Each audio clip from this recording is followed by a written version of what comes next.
chronic victim can never be trusted, says Carl Jung. Because I want you to know that I am more offended as an African-American woman than you will ever be. The chronic victim can never be trusted. The reason we could never be who we wanted and dreamed to be in is you kept your knee on our neck. We could run corporations and not hustle in the street, but you had your knee on our neck. We had creative skills. We could do whatever anybody else could do, but we couldn't get your knee off our neck. The chronic victim can never be trusted. It's a cruel jest to say to a bootless man that he ought to lift himself by his own bootstraps. Stay on your knees. Stay on the plantation, boy. I've decided to be a free man. Slavery is a choice.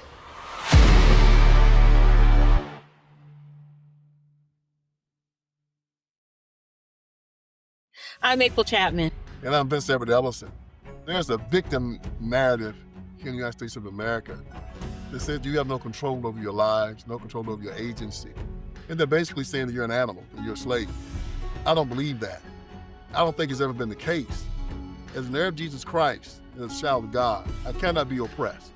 I cannot be a victim. I do not think I am, nor do I think that any American ever has been, or any person. Even when it comes to slavery, I believe, and I think they will hold true, that slavery was a choice. You know why I know? Because people are choosing to be slaves now. So I'm making a documentary to debunk the myth that any human being or any American is held under bondage without their permission, even if they have to kill or give their lives to be free. Freedom is a choice, and slavery is a choice also. We're asking you to partner with us. We are here. We have begun filming Slavery is a Choice, and it's an incredible documentary that outlines Vince's argument to prove to the world that slavery is absolutely a choice. I've partnered with him in the executive producer position, and we are appealing to our audience, you guys, those who watch us faithfully every single week, to help us bring this film to market. We've begun a crowdfunding campaign, and we're going to link the opportunity in the description below for you to partner with us and give any amount to help us bring this project to market. Slavery is absolutely a choice, and we know that slavery is a choice because we're choosing it today with many of the decisions that we continue to make to our own detriment. So we're hoping that you guys will partner with us, and we want to bring this film to market in summer of 2026. So click the link down below. And I'm April Chapman. And I'm Vince Everett Ellison. Freedom is a choice. But in order to be free, you must be brave. In order to not be a slave, you must believe in Jesus Christ. So believe in freedom. Believe in courage. Be courageous. Assist us in this project. And let's set and make other people free by being true blue Americans, true blue patriots, true blue Christians, believing in ourselves and believing in the future ahead. Thank you.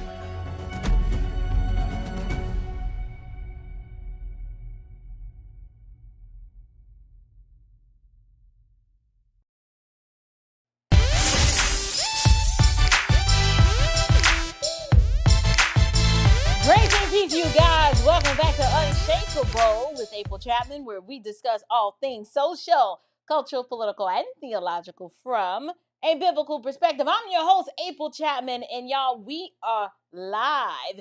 It is Thursday. We are so grateful to be with you tonight. We're in the land of the living, but we got a lot of things that we need to talk about. Listen, I didn't see this one coming. And I was leaving lunch earlier today, and I'm on my way home, and my dear friend Henry Hollywood Morris calls me, and he's like, sis, Jeff Metcalf went off, like off. And I'm like, what do you mean? What are you talking about? I thought he was under a gag order. He was like, well, the order has been ungagged because he let loose. And you could tell that he's speaking from a place of anger and frustration, and he's just downright upset. Like the black fatigue has hit, and the gloves are off, and he's like, yeah, I'm just gonna say what I want to say because I'm grown and I'm a man. I'm a white man in America. Like, I just want to say what I want to say because I should be allowed to do that. So I said, okay, Henry, I said, I will go live tonight. And if you want to join me, let me know. And he was like, let's do it. So we're going to be reacting to a number of things tonight. The first thing I want to do, I've got several clips queued up. The main thing that I do want to deal with tonight is the heartfelt and angered remarks from Jeff Metcalf, who is the father of Austin Metcalf, the one who died due to the injuries he sustained at the hands of Karmelo Anthony, who is now facing 35 years in prison. But I also want to look at Karmelo Anthony's grandmother's response. I have a clip of that I want to analyze. I also want to analyze an interview of Karmelo Anthony's parents. I believe you can tell a lot about a child by looking at the tree from whence the fruit fell. And so we're gonna look at Mima. Okay, we're gonna look at Mima and listen to what she had to say. We're also going to look at Karmelo Anthony's parents. And then I'm also going to show some brief clips of the response and reaction from agitators on both sides of this discussion outside of the courthouse. And I really just want to bring a strong biblical perspective to this, but we've got to analyze this cultural moment for what it is on the basis of truth and righteousness. I believe that we wrestle not against flesh and blood. So that means when we see people acting in ways that, based on observable reality and what we know with God's law is written on our hearts, like, right from wrong. It's a real icky feeling when you can sit and just watch the evil and wickedness just be so blatant, and just the way that this whole story has been perverted lets you know that you are dealing with something that is wicked and is really a work of the devil. And so y'all know me, I love Jesus, and I have a strong theological grounding. I'm not one of those hocus pocus, I mean, the devil is a liar, but I don't talk to the devil. Like, I pray, I pray to God the Father in Jesus's name, but I am very much aware of the spiritual forces that are at work. And the book of Ephesians talks about putting on the whole armor of God. And so I really just want to exhort my audience tonight, while we may be angry, and while many of the things you're going to watch tonight might be frustrating, understand that Christ died for our sins in accordance with the scriptures, and what we are witnessing in real time. This is the flashpoint in our country. Like, when you get to the point where an altercation, we know murder starts in the heart, but when we get to a point where an altercation that could have simply been handled in a very basic and civilized way becomes very savage in an instant, it makes me say, Maranatha, Lord, come quickly. But more importantly than that, it makes me want to pray harder and share the gospel even more, because people are lost and sin is our problem. So what I'd like to do is first bring my homeboy, Henry Hollywood Morris. I want to welcome you to the show. How are you, sir?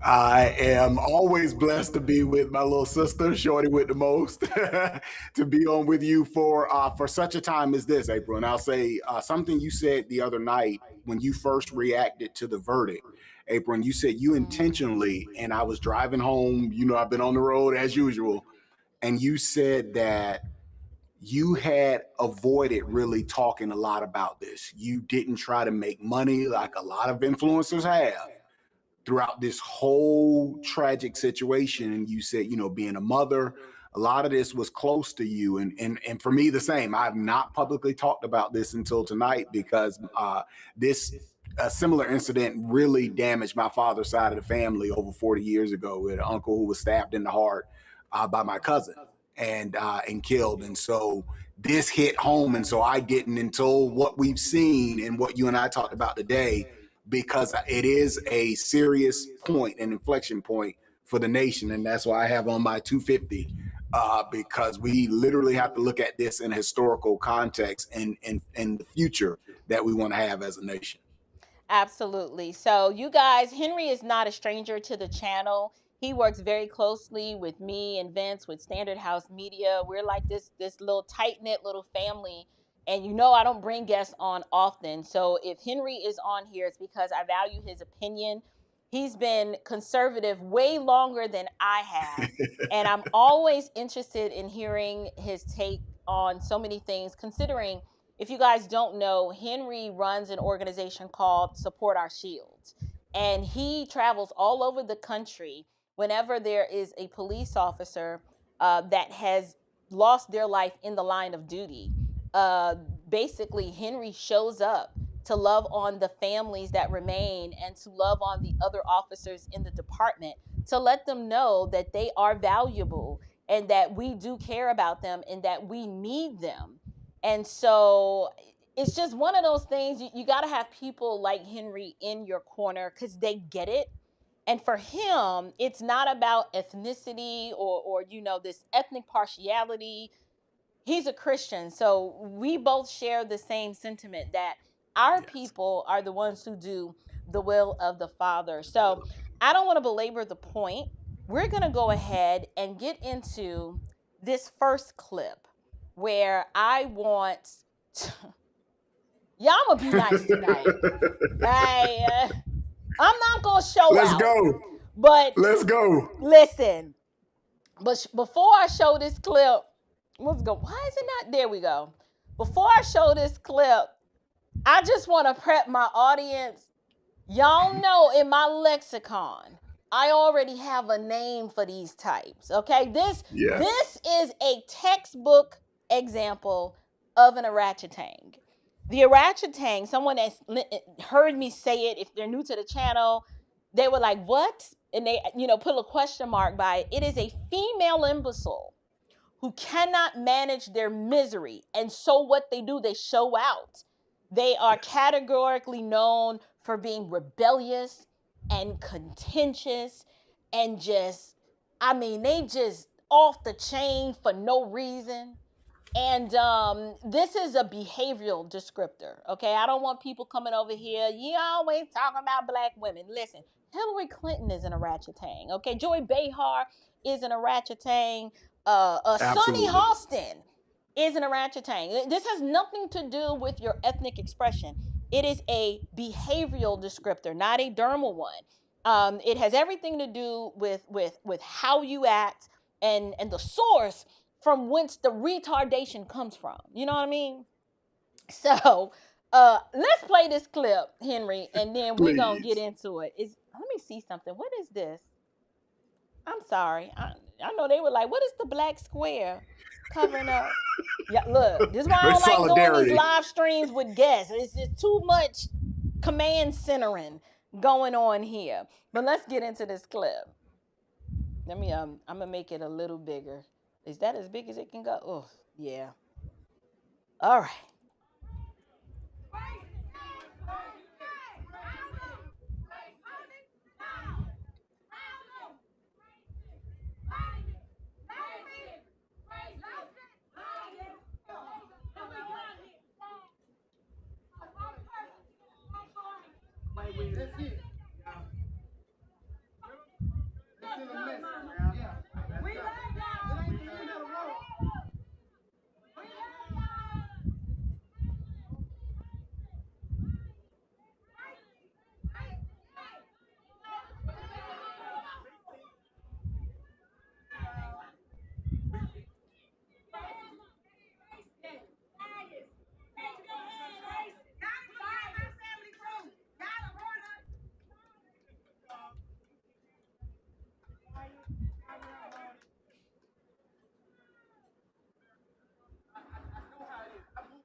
I've seen enough.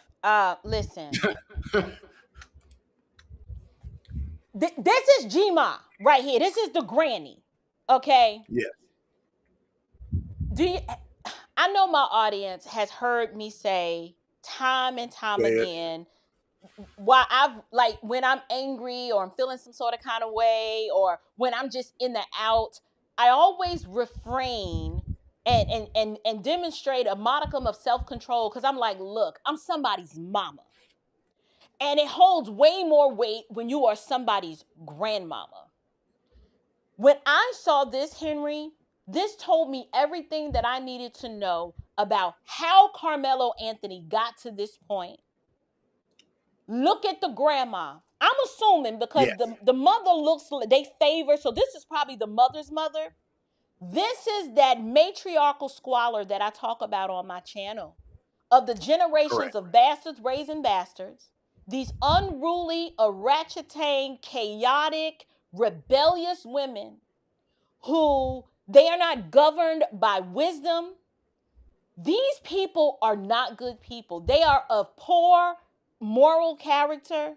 And she demonstrated this by coming out of the courtroom, not sorrowful, not somber, not Lord, watch over my grandbaby and may the peace of God rest, rule, and abide, and that he get to know you for himself, and that this sentence will be the best thing that ever happened to him because he would learn the lesson and cling to you. That's the wisdom of a God-fearing grandma who's like, yes, I love my baby, but I dwell in the light. That's not who this person is. She came out here to stoke racial tension and to imply that white people can do whatever the F they want to do. They just think they can push you. And I'm like, ma'am, are you listening to yourself? Are you saying that when somebody shoves you, your response is supposed to be, well, now you got to die. Because you don't put them paws on me, so now you have to die. Henry, go ahead. You're absolutely correct, sis. And then, like you said, think about her attitude. And this has been the attitude. Now, we had not been introduced to her until now. But like you said, it doesn't take, we don't have to be Columbo to put together an investigation to see where this came from. What Juvie says, she get it from her mama? That's exactly what this is. And then let me point out the other thing, sis.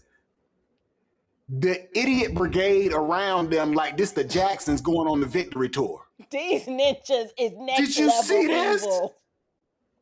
We love you. Right, come on, we know the truth. Hold on.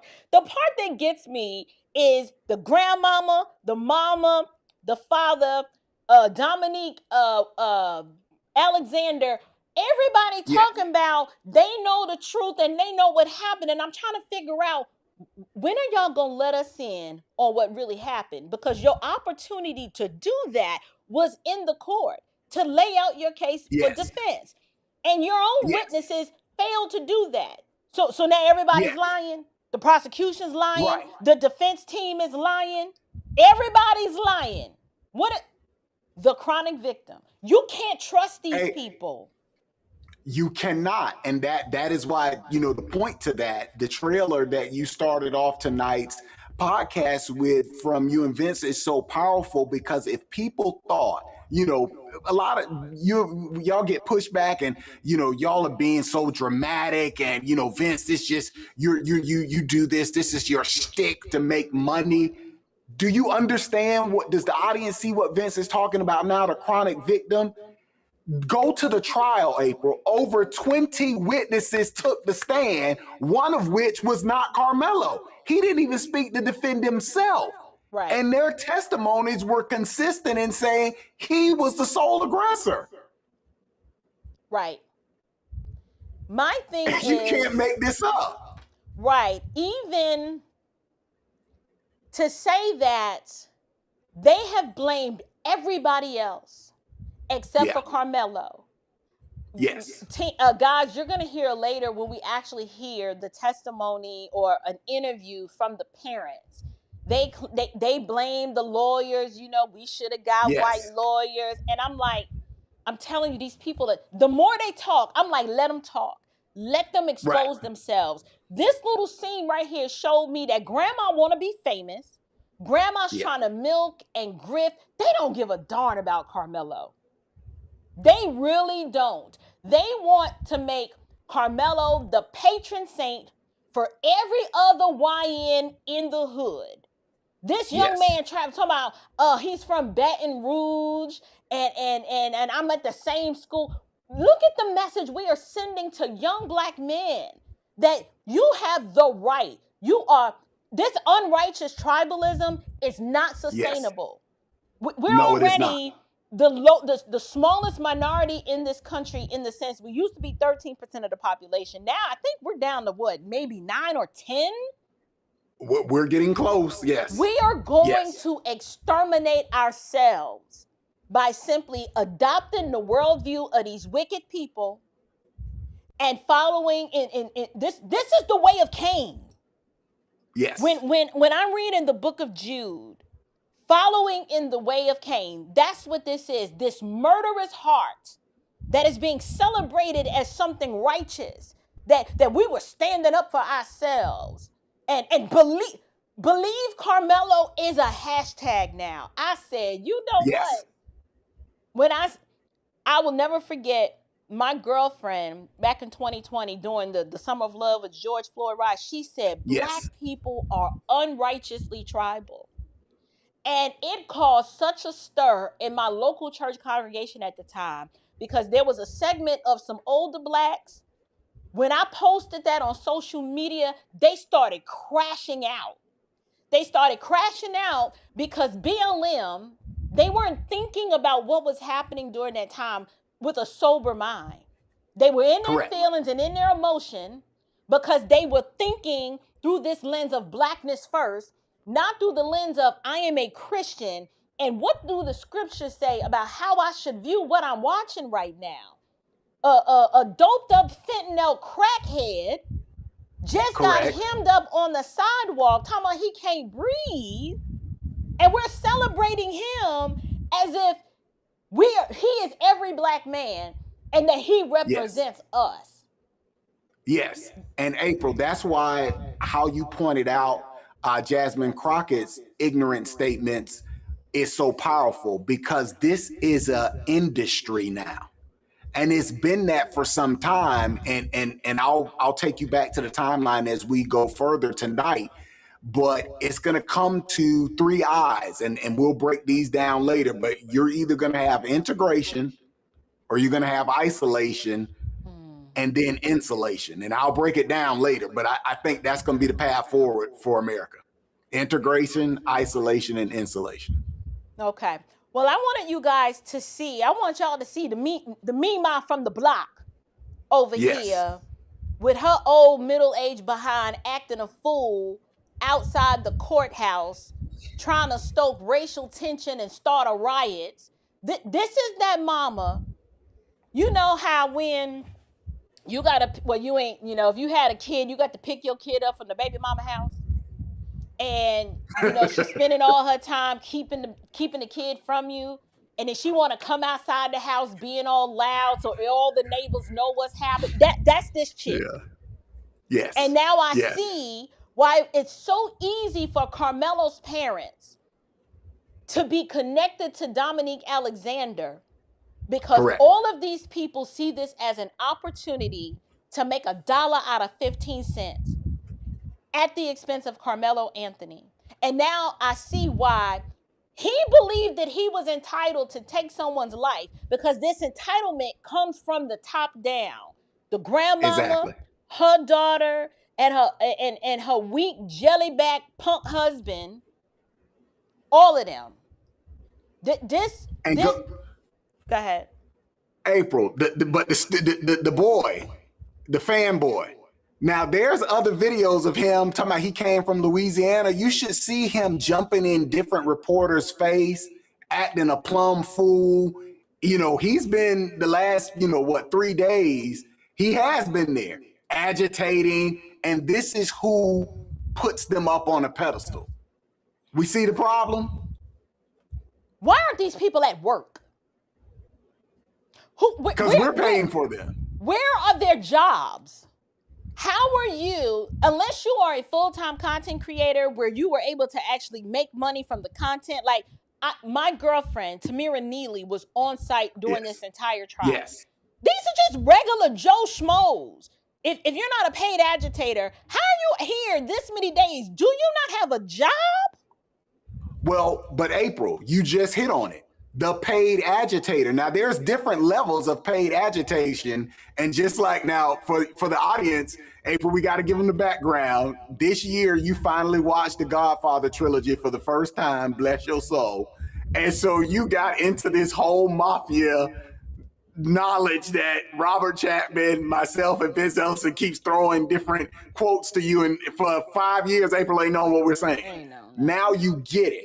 So there's different levels. You have the high paid Antifa adjectives that the activists that they fly from the West Coast and Seattle and all of that. And then you have what Vince called a pork chop sandwich and a bottle of liquor activists. That's these. You give these Negroes $100 and they sit out there.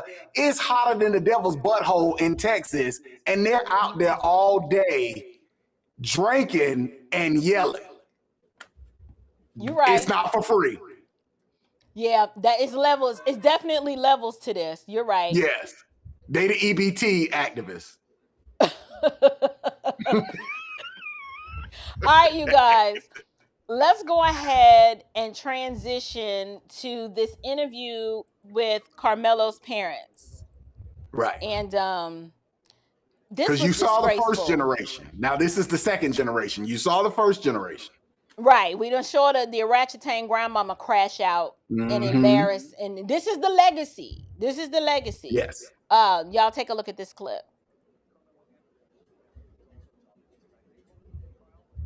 From the start, they do plan to appeal. Arcane Molestina to continue now our team coverage. A day after the trial, Karmelo Anthony's parents, Andrew Anthony and Kayla Hayes, sat down to break their silence, to let the world know how they're feeling. Their son begins his 35-year sentence for murder. Despite what the jury found, his parents dispute their son ever wanted to kill Austin Metcalf. My son is no murder. My son didn't intend to hurt anyone. Yeah, he may not have intended to, ma'am, but he did. This interview starts out with a denial of reality and a whole lot of delusion. To say that this trial was unfair from the start, I would ask, on what basis is she making that assertion? And then to say that my son is not a murderer. Yes, he is. Ma'am, I mean, was there a magnet in his hand that just sucked the knife up and then through the force of gravity, he just fell into Austin's chest? What do you mean that your son's not a murderer, ma'am? Yes, he is. And you have to settle that. You have to accept and deal with that. Karmelo is never going to be able to understand the weight and gravity of what he did when his parents keep pushing a narrative that is not rooted in reality. I don't know if this is just Black female delusion where they just refuse to accept accountability, or just this is just sinful. You know how when Cain killed Abel and God is God is talking to Cain like, if you do well, won't you be accepted? Like, you mad at the wrong person, pimpin'. Right. Let's let it play some more. Did you have something you want to say about that? I'm sorry. Oh, it's coming. Go ahead. Let it play. Okay. My son was defending himself. And that's what hurt so bad. His mother recounts the moment she addressed the jury and made her plea to them during the sentencing phase. To have mercy on my son. That's what I told the jury. I know they had their minds made up already. really wasn't much I could say. Actually, you know what? That's not true. It is not. The fact But that they this is the cast, bubble. this is the mindset, the casting of aspersions. So Yes. many of us were like, you know what? People who are sober minded, that got good sense, were like, let's just wait Yes. for the facts to come out, because these people have claimed self-defense. So let's just see what evidence they produce to support said claim. So when she goes, my son was defending himself. I'm like, defending himself from what? What was the threat? Explain. I'm black and slow. So help me understand, like I'm a D student. Forget C. We just got to go below the average. Explain it to me like I'm a D student. What was Karmelo Anthony defending himself from? I'll wait. I believe so many of us in the nation wanted to give this boy the benefit of the doubt. Some of us even, we entertained the thought that, okay, there's a size disparity. Maybe he was jumped, maybe he wasn't. Let's see what the video evidence produces. We just wanted to follow the facts wherever it led. And ma'am, it did not lead on the side of righteousness. Your son stabbed somebody, came over there super aggressive, like his orangutan mama or grandmama, I should say. Grandmama. But April, two things. First, like you said, the incident, and I want the audience to understand, a stabbing is close quarters. You know, you can hit I mean, my pastor, shout out to JP, he could take somebody's head off a Marine from 200 yards. That's 2 football fields. A knife is right here. Dang, I That's know not who to an call accident. now. I'm calling JP For someone who's been stabbed, and like I said, and then had a relative killed to a stabbing in the heart. Why you got the bone? Yes. So why did you come there with it? That, I mean, like you said, the delusion that has been allowed, and then you can't say that and then raise money, and that's where I go to the daddy. Look at the papa. This man has a hashtag believe Karmelo. They are still marketing. These people want their own reality show. I'm convinced of it. Right on BET. Instead of him correcting her like a father and a husband, a head of household should, he's sitting up there rubbing on her back like he did in that stupid press conference a year ago, allowing this woman to crash out. Because that's what you do every day. That's why Karmelo is the way he is. And if you don't believe me, he's gonna confirm it with his explanation. Let him talk. I will. My apologies, chat. Yeah, look, I told you I was black and slow. Okay, sometimes it's too many things going on. I have turned up the volume on this video, but it is as high as it can go. Basically, the CBS News volume wasn't relatively high, so I've got that turned all the way up. And then I've also turned it up internally. This the best I can do now. Then don't show out, start getting on my nerves. Okay, I'll. Okay. She gonna go off like me, Ma. Okay. All right. Let's see if that's better. Let's see if what I've done is better. My apologies, you guys.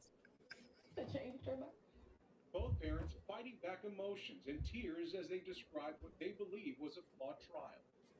We were delusional. We thought we was going to get fish. They claimed there were inconsistencies from the get-go, despite witnesses who took an oath vowing to tell the truth. Everyone actually lied. All of the witnesses' statements were inconsistent. All of them. Why is it that this interviewer is not pushing back when she makes this preposterous claim that everybody lied on the witness stand? What is in it for all of these children? For everybody to lie, even your own witnesses? Answer me this, Batman. How do you claim you have a self-defense claim? You have your own witnesses, and your own witnesses' credibility gets destroyed. So my question is, you claim you didn't get a fair shake. What you're really saying is we couldn't figure out why nobody wanted to lie for our Karmelo. Everybody lying. from the witnesses called by the prosecution and the To the defense. defense. This is niggardly. Delusion. I'm sorry. This just Yes, is. it is. This It him is. didn't do nothing. I mean, I can't. My baby ain't hurt nobody. But Yep. my baby and him Still got was a smoking. good boy. You Mhm. like, how you sleep at night trying to sell us Correct. this malarkey? And so here, April. Yes, go ahead. I don't understand how these people sleep at night. How do they not think that people can see right through this BS? I mean, it's not even believable anymore.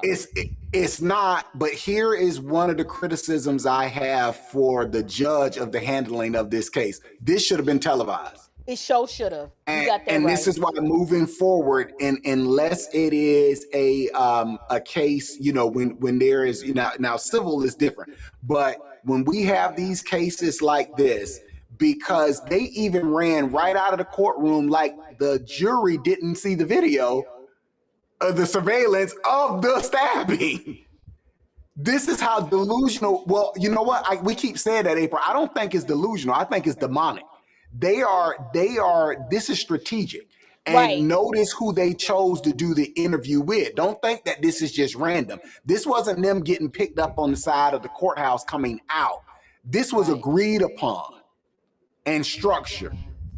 Notice the husband looks over in the beginning. He's getting advice or cues from someone off camera. This is how it's played. I have a bonus clip that I am going to share with you guys. I went and dug through the crates.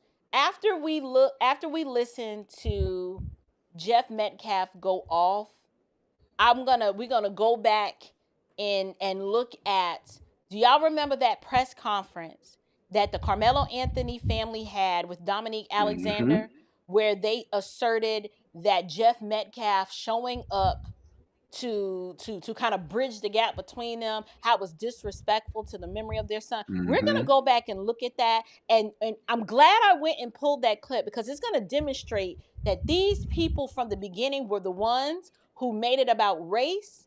These were the ones who've been claiming the victim, him didn't do nothing. This is just white supremacy, and it's racist, because it's just racist. They are the ones who started this from the jump. And I remember I said in my video the other day, I said the only reason why these people would still, after everything that has come out about Dominique Alexander, the only reason why these people still got him around is because they're just like him. These people are not honest. They are not honest. All right, let's go. His father says, where's the daddy? He had made up their mind about his son long before the trial began. When he walked out of the, if you look at the news, all that shit, he was already convicted. If you look at it, it was already done. There was no he was already. Threats of violence against them continue. After they still got what they wanted. Got what they wanted? You think we just want to lock up another black man in jail for 35 years? Like, we ain't got enough of those already. As if y'all are not putting yourselves in that situation all by yourselves already. We actually just wanted the truth. We wanted to be like, listen, if this boy was under an imminent threat of danger, and based on the evidence, it could be proven, I would have been the first to be like, he shouldn't have put his hands on that boy and started beating up on him to where he had no other choice than to defend himself. But that is not what happened. I don't understand why these people believe or feel that they are entitled to the outcome that is favorable to them at the expense of someone else losing their life. And then to try to insert and make it about black versus white. No, this is about righteousness. And as my son used to say, wrongshiousness. These people, this is all kinds of wrongshiousness. Because April, what does Vince keep saying? The constant victim can never be trusted. Chronic victim. You're looking at the chronic victim. You're looking at why right here. And they say, well, they got what they wanted. No, I didn't get what I wanted, because I wanted your son to get life. No, I wanted him to get life. Yeah, since he was a minor, I understand, but I'm like, yeah, a lot of this would stop happening if we went back to biblical form of justice. Right. And I'm like, that'll eliminate a lot of this. But the fact, I'm very open about it. He did get mercy. 35 years is mercy, because Austin is not coming back. So if he serves his full term, he will be 52 years old, 3 years older than I am now, April. That I'm like, yeah, but one of the kids, the victim of this, can't get a second back. So he did get mercy. And stop talking about manslaughter when, had you been not on the grift train and this boy threw himself on the mercy and never went to trial and took a plea, you may have turned out better, but then you couldn't have raised all this money and become, the little melanated Marxist superstars that you've become. Yes. Right. It's the lack of humility. Yes. Had they shown more humility and graciousness toward the Metcalf family at that initial press conference, had they, this whole believe Karmelo, because my question is, what you want us to believe about him? Believe what? Because they have failed to tell us, what are we supposed to believe? You can't just say he was defending himself and then don't give us a basis for the defense. So what are we supposed to believe? Outside of, well, he didn't mean to kill him, but he did. I would even concede the point to say that Karmelo did not think that Austin Metcalf was going to die that day. I would grant that. But he absolutely intended to hurt him, because last time I checked, sharp objects thrust into the chest cavity. Yeah. You meant to injure. That's a kill shot. That's a kill shot. So, I'm sorry. Someone said that the audio is like it's muted. And it is very low. It is very low? Yeah. Okay, I don't know what to do, y'all. I've got the audio. The volume is up here, and it's up here. I don't know what y'all want me to do. I am sorry. Let me play it one more time to see if we mute our mics during the replay, maybe that'll help. Okay.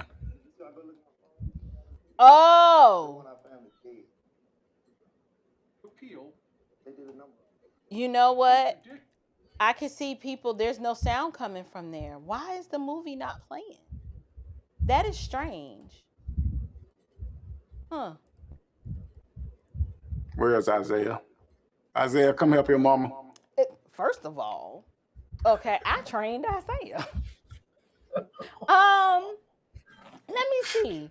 I don't know. That's strange. Leave me alone. Okay. Let me play with some settings. Okay, we got that. Capture system. Oh, all the time. Automatically mute microphones, mic delay, input channel. It's Let me see if that helped. Okay. Process. No, that didn't help. There we go. That did help. It did?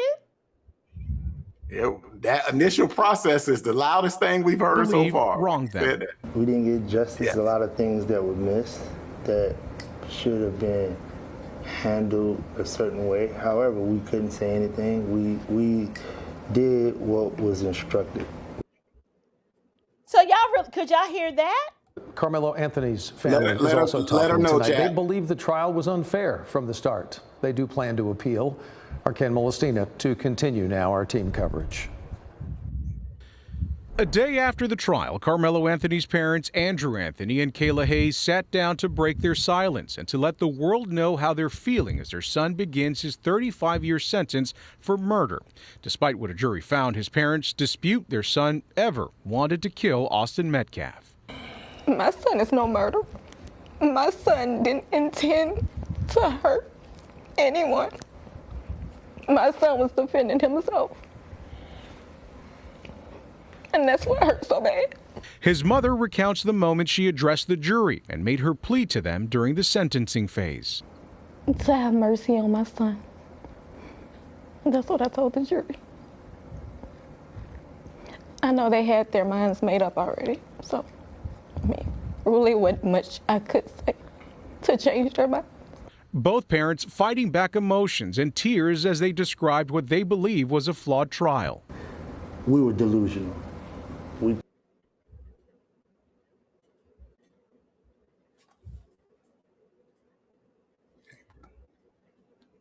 She muted herself.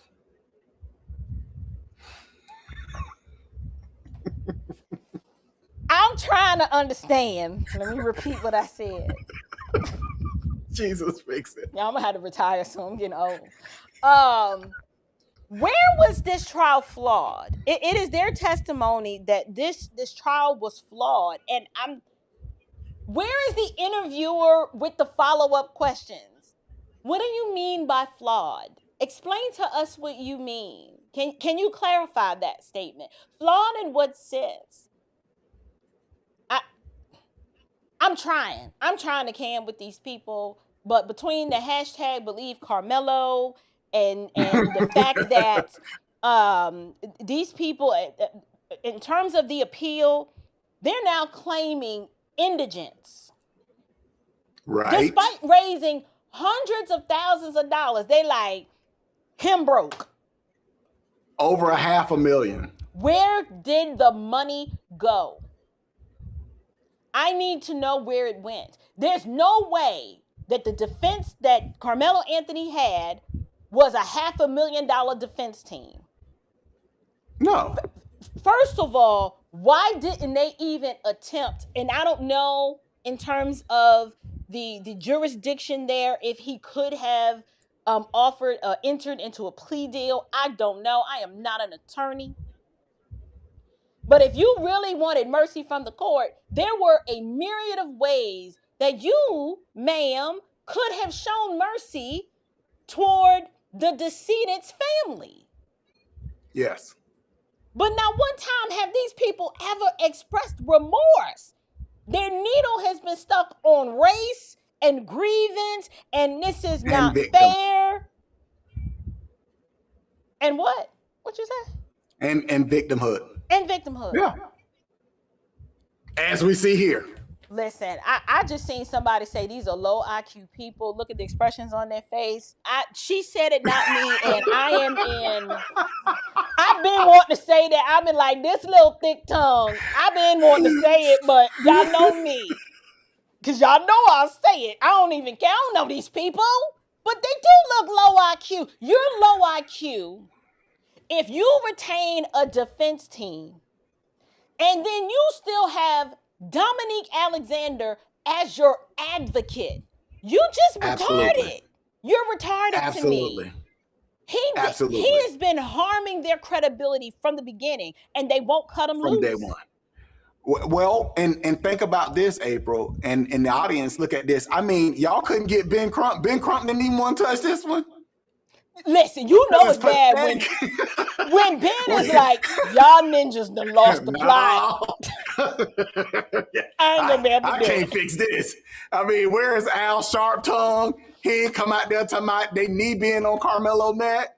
I mean, you got the race baiters of race baiters said, nah, we ain't getting involved. You got to take the JV team, and you get Alexander.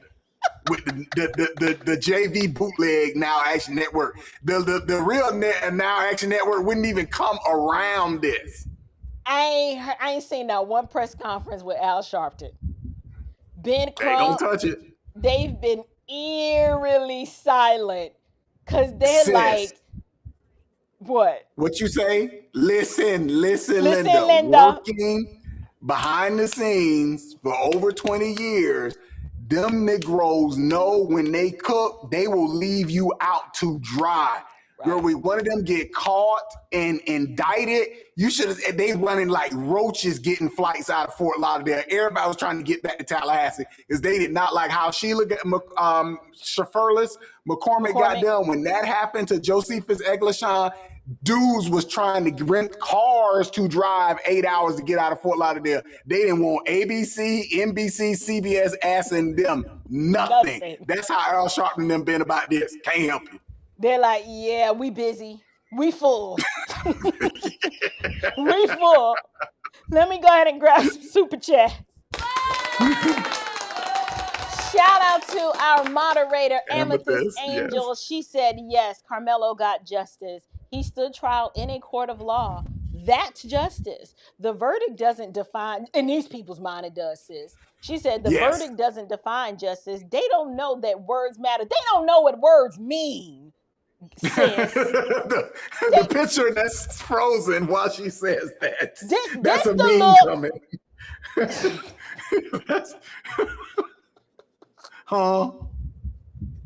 At first, at one point, I felt bad. I don't feel bad for these people no more. Because they keep digging the more they talk. Yes. The more they talk, the more they just damage their own credibility. And the more they make me dislike them even more. And believe it or not, the more they talk and the grandmama talk and Dominique Alexander talk, the more I feel bad for Karmelo. Because I'm like, they failed this boy. They did this boy dirty. And I'm telling you, my prayer has been that the gospel reaches Karmelo Anthony in prison and that from behind those prison walls, he preaches the gospel to his parents and his grandparents and demonstrate what God meant for evil. What y'all meant for evil, God meant for good. I am giving you the gospel because y'all failed me. And I need to go back and repent for what I've done. I need to make peace with the Metcalf family. And I need to expose just how evil and wicked you jokers are. And I pray that he would even say, I'm not a victim, despite the fact that I came from brain dead parents. The next generation of orangutans and pavement ape energy, God is going to use this for his glory. That's my prayer for Karmelo. Yes. That his freedom, he is still free in the sense that, yes, his movement is limited, but freedom, as you know, is an inalienable right granted by God. He can accept Christ tomorrow and be free in Jesus and live a life that is pleasing to the Lord. And we don't know how the Lord will show mercy on him despite that sentence. I pray this is some sort of wonderful testimony on the back end for him to be like, listen, they sacrificed me. They stole my money. They had me thinking I was a victim. They had me out here thinking that I was in the right because I killed somebody, but it was wrong. I'll be looking at mama, mama, you were wrong. You were wrong for making me think that I was done, that what I did was justification for killing somebody. And you believe that I was done wrong. How do you square that round peg into that square hole, mama?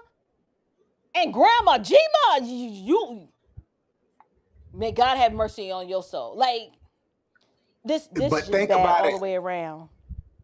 Look at it historically, from a historical context, April, of what this documentary that we're working on is going to dive into. G-Ma is probably my age. G-Ma is probably late 40s, early 50s, mid 50s, somewhere in there. If we look at the dynamic, and these are this whole civil rights industry, racial grievance, industrial complex, father not in the home situation that breeds this type of mindset. Right. In a St. John suit. Look, I know how much St. John costs, okay? It ain't cheap. Was that really St. John? If that was legit St. John, now I'm mad. Now I'm mad. That's where the money went. Because you know the matriarchal squalor brigade, they come in, they run the whole family. So when all that money started coming in, G-Ma was like, now you know, I let y'all stay with me when y'all was down. When Mello was the baby.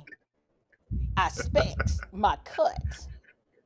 Now I can go out and show out in front of the cameras and put on a good show, but I needs my money. You understand? Right.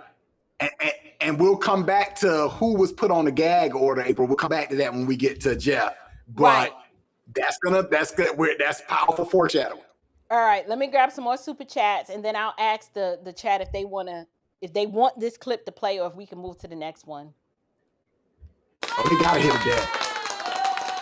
Thank you, Sister Angela, child of God. She says, if it were reversed and he only got 35 years, we would have no country for the anniversary of the 250th anniversary.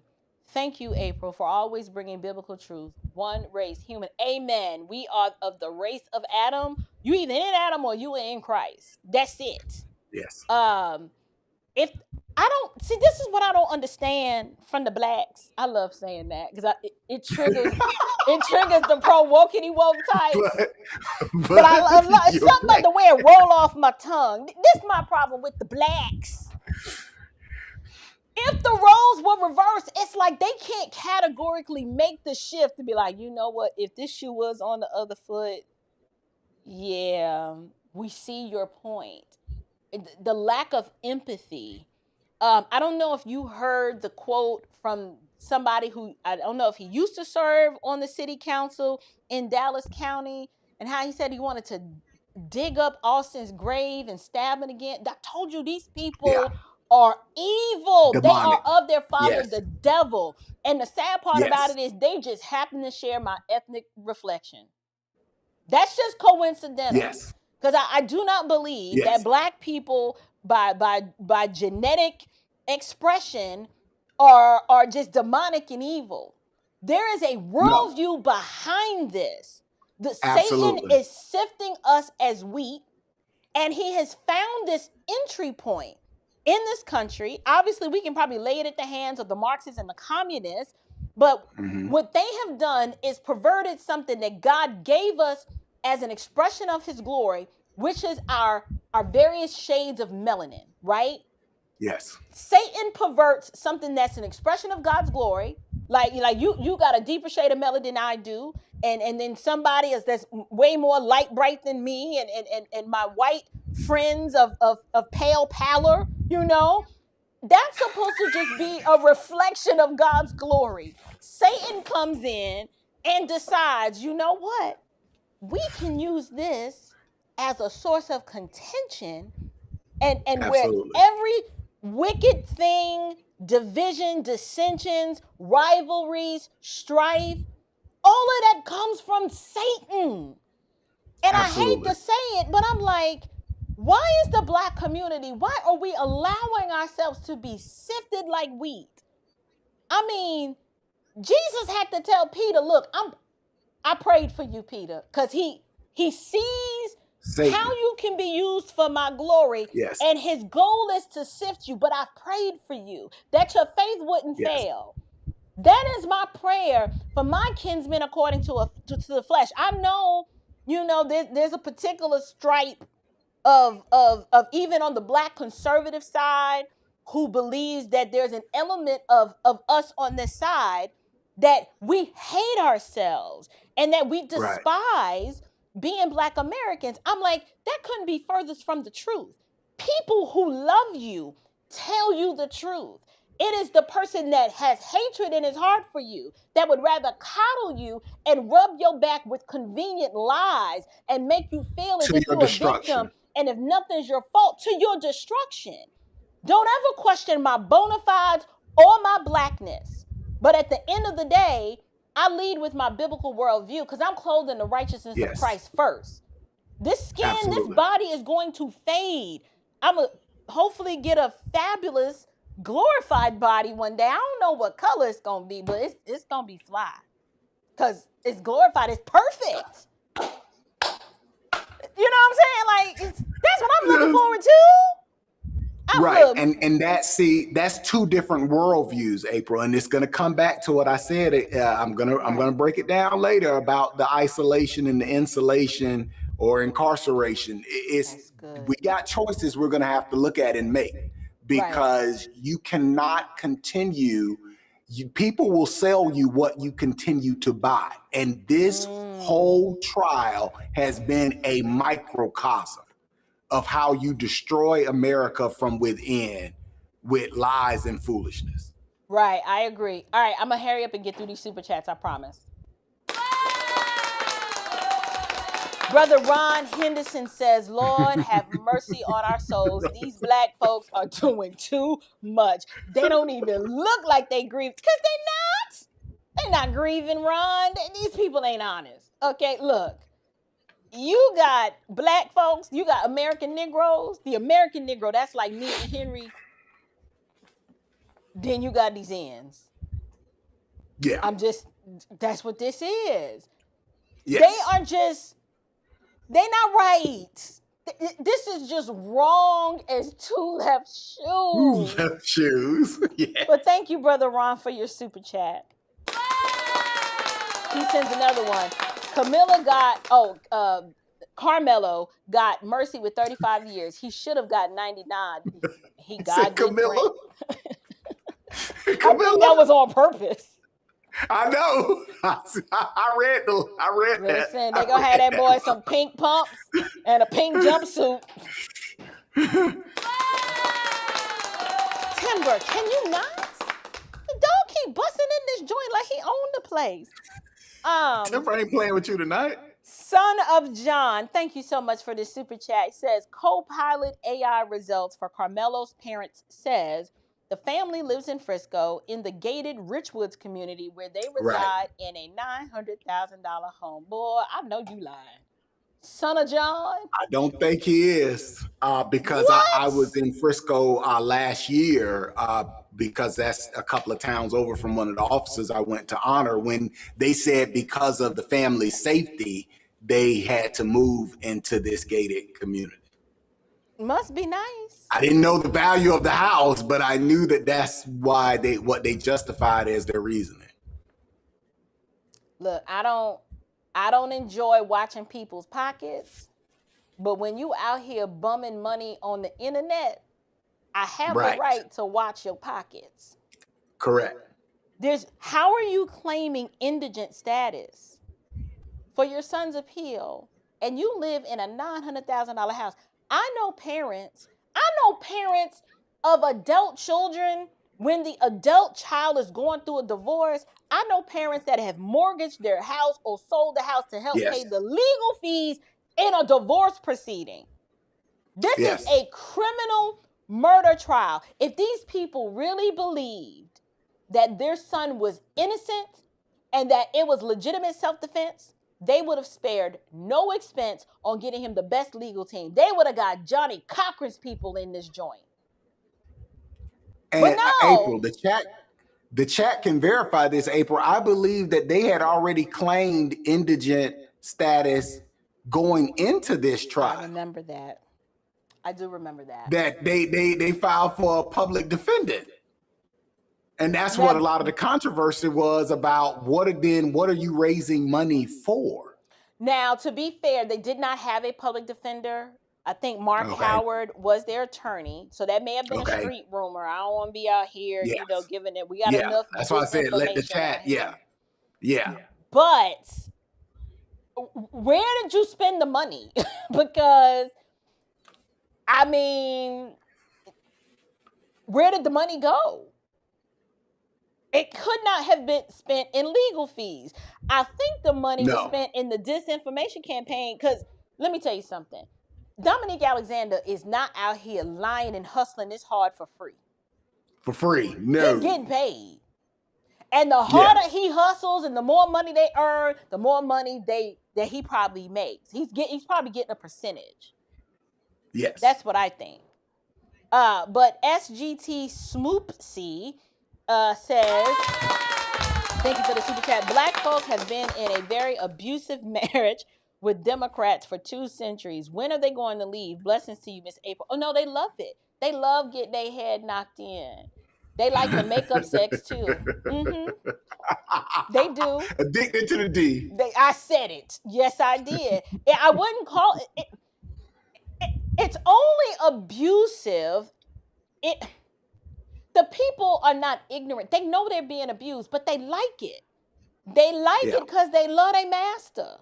It's no different than how Booker T. Washington accounts for when the Emancipation Proclamation came to his plantation and how his mama packed up him, his little sister, and his brother, and they were ready to just get out of Dodge, and how everybody celebrated for a little bit, and in no less than a week or two, you had slaves going back to the plantation talking about, can we work out an agreement? Because this freedom thing is too hard.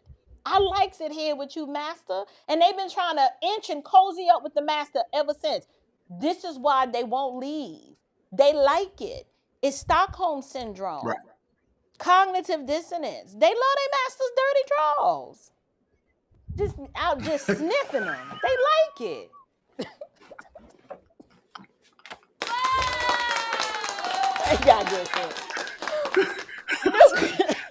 New creation in Christ.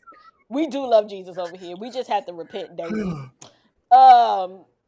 If this family had accepted the Metcalf's forgiveness, apologize, and show some remorse, I believe he may have received a lighter sentence. I do believe that.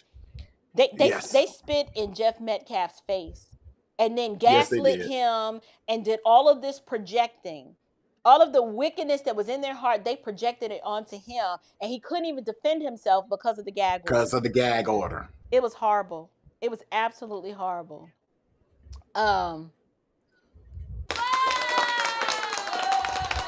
Miss Lydia, beautiful Lydia, says, Karmelo's parents and Mackenzie Sharilla's parents appear to have the same approach to parenting. Delusional. Our baby is crazy for killing. Yeah. These people are not honest.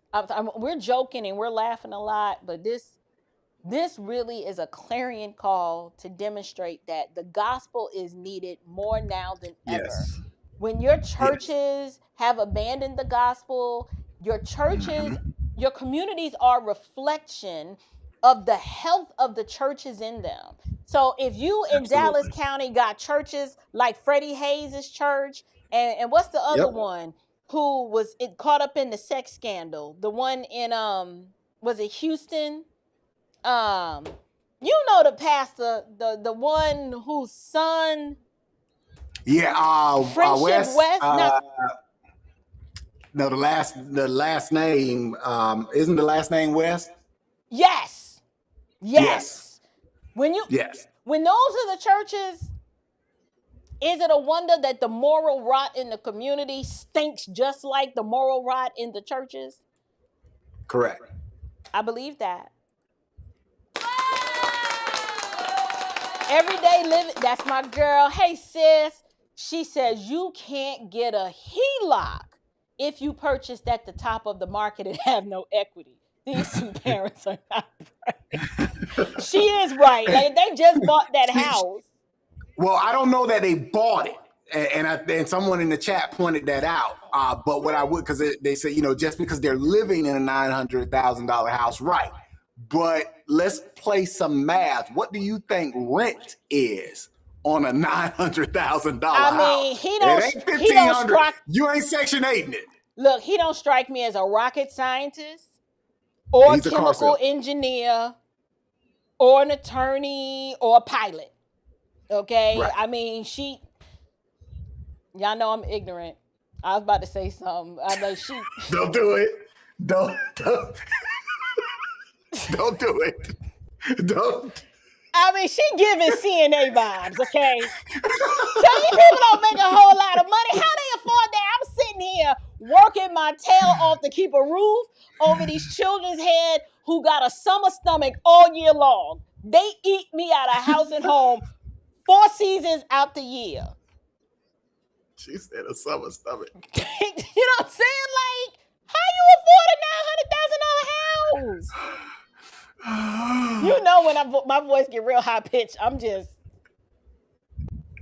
the saying. Super chats are killing April. Y'all are setting her up for a crash. Can't take it. Did you see Dr. Candace Matthews' interview? She is now getting involved in the case. No.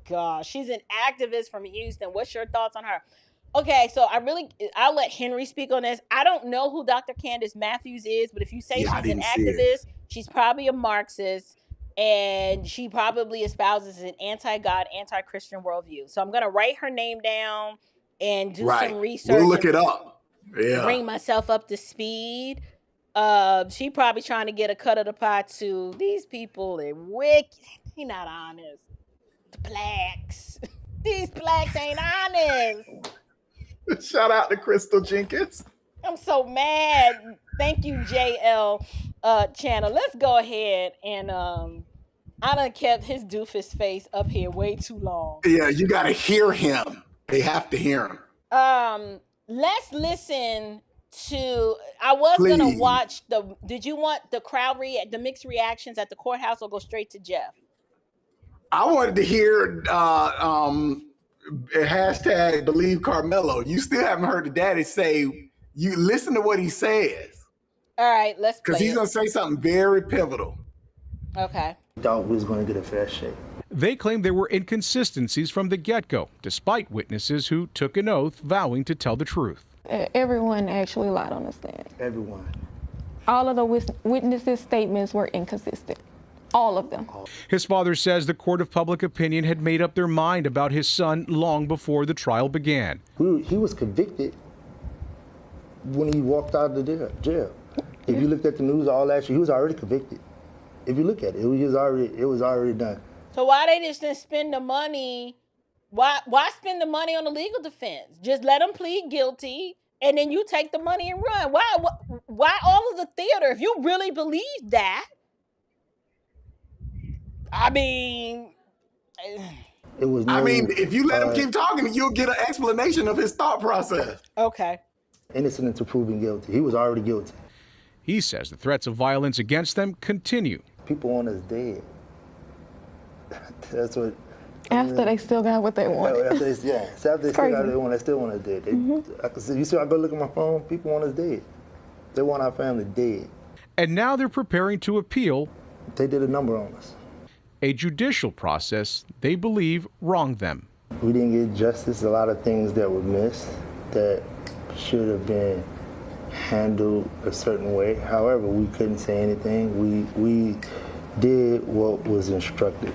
We was told, so we just did what we was told. What's your take on we just did what we were told? What do you think he means by that? Because it's obvious Karmelo didn't do what he was told. Right. I think it's the no accountability playbook, no accountability 101. I did what they told me to do. It's an easy out to get, because they want emotional sympathy. But it was one in a different clip. I guess that was the chick that used to be with the Breakfast Club interviewing him, and he's saying, well, if the wife ain't good, then his house ain't good, and so he has to tend to her, and he has to keep Karmelo's mental, and so this won't no daddy moment. This is not a daddy moment. And I was like, that's why you're a failure. I remember you don't get to choose when it is a father moment. You are a father. Period. Supposedly, you have failed him over and over, and yet you lack the self-awareness that you get in front of the world and show us just how big of a failure you are, while still claiming to be a victim. Right. I peeped that the order and structure in this home was perverted from the first press conference when she was doing all the talking and he wasn't saying nothing. Bingo. I was like, yeah.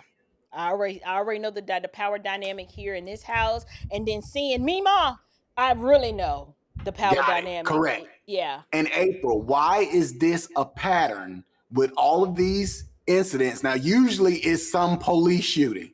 And you see the orangutan press conference and the dude over there on the side, if it's anyone at all, well, they just told me to get up here and say something. He ain't hurt nobody. Why is this the same pattern? We see this from Florida to San Francisco to Frisco. I don't know.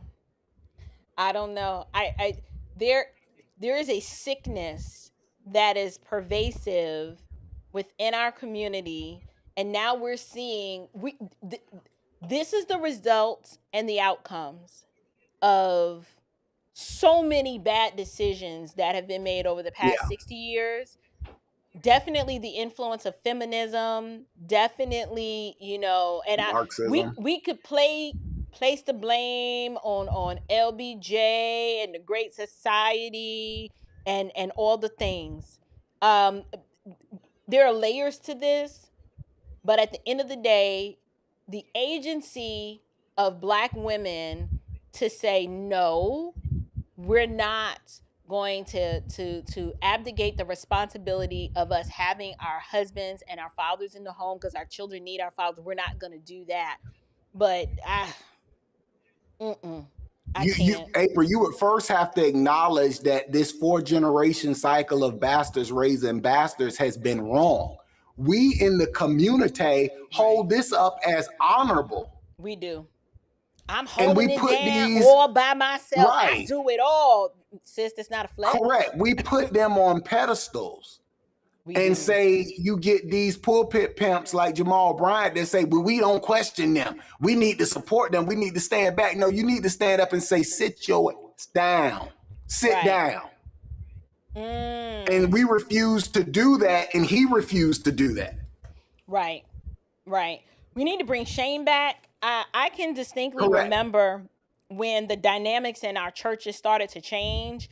I remember a time when if you had a baby out of wedlock, you had to go before the church to apologize for your shame, or you just disappeared for 9 months, and then you would just come back and the baby be down south somewhere.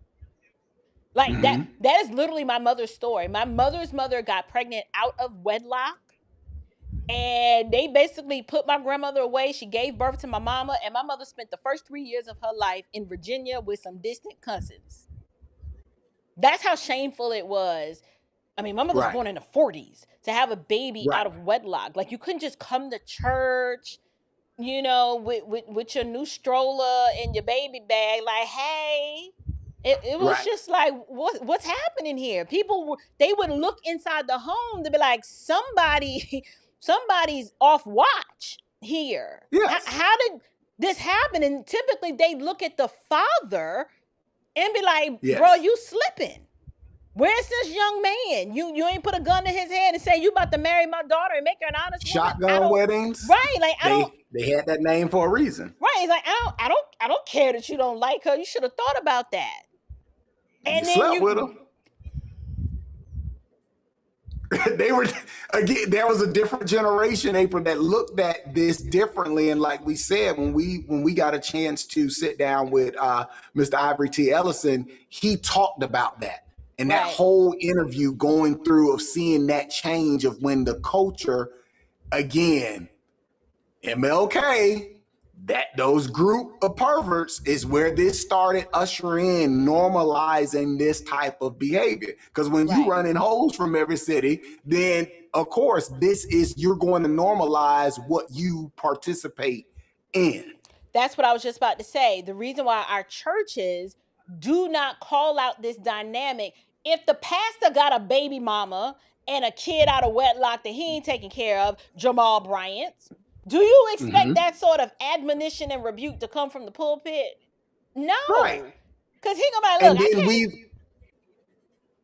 April, he's gonna say, I can't say anything. And then the congregation has accepted this, and that's gone to the culture accepting it. And the chat can look it up if they look up about 10 years ago, a pastor in Tallahassee that ran out of another married woman's house butt naked because her husband came home. Don't you know this man? I was recording there the week before. That fool got up in the pulpit the next Sunday and said he is not resigning. And they kept him. But see, we've normalized this type of behavior. And you know what I did, we've talked about it with that whole working with the National Baptist USA for so many years, the stories of what was happening behind the scenes, whether it's Texas, Ohio, California, North Carolina. This is normal behavior. They have normalized it. Right. Yeah, It's not even shocking anymore. Remember Lions when I gave you the history of the background with that? Yes. You're like, what is this? And that was in the 90s. I did not know it was that bad. I said, oh, he was out here reckless. Sorry, dude, y'all. This is just black church shenanigans. Y'all, my white audience, just don't worry about it. It's too hard. It's too much to bring y'all up to speed. Y'all could be like, oh my goodness. What are they doing over there? It spills over to the larger culture. Right. All right. So you guys, did you want the mixed reactions from the crowd, or can we go? Yeah. Okay, we'll make this quick. Okay. To the murder verdict itself came with a range of views, from intense anger to those who are happy with the outcome. Our Marvin Hurst tonight talking with some of those trial watchers. Guilty of murder. The verdict is in. Guilty of murder. Y'all know y'all wrong. I swear to God, I'm sick. I'm tired of this. Outside of the Collin County Courthouse, the parking lot became a front row seat to criminal justice. Well, I've been watching it. Me and my boyfriend have been watching all the trial stuff. Did not see very many, if any, supporters for the Austin Metcalf's family. Lori Arnold and her boyfriend Eddie, who does not want to give us his last name, drove in for verdict day in the murder trial of Karmelo Anthony. April 2nd, 2025, a Frisco track incident that became a murder. Karmelo Anthony is now convicted in the case and is on his way to prison. Yeah, it's murder. I think just it being as unfortunate as it was, something that probably should have never happened. I mean, I think we can say there was probably mistakes made both ways. Getting to verdict day has been filled with traces of racism. I've watched, I've looked for, and the only thing that I see about race is the people who've been watching the trial. Even accusations Anthony's jury may not have been just. Not one black soul on a jury. An all white jury convicted him in 2 to 3 hours. We know that they did not prove their case. The same parking lot became the scene for tense moment between those taking definite sides. In this case, both were black men. One left in handcuffs. He allegedly supported Metcalf.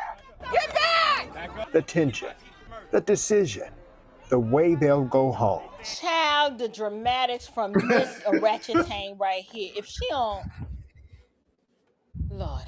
All right. First of all, imagine a house. I could smell the cigarettes and the OE from here and the Shea Moisture. I smell it. I smell it all the way over here. I can't stand you.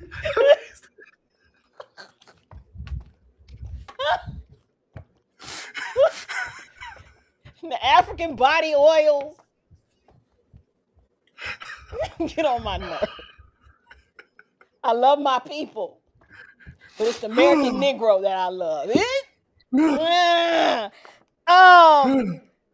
Here's how I interpret the statement that Dominique Alexander said. People, okay, first of all, the low IQ blacks struggle with category distinctions.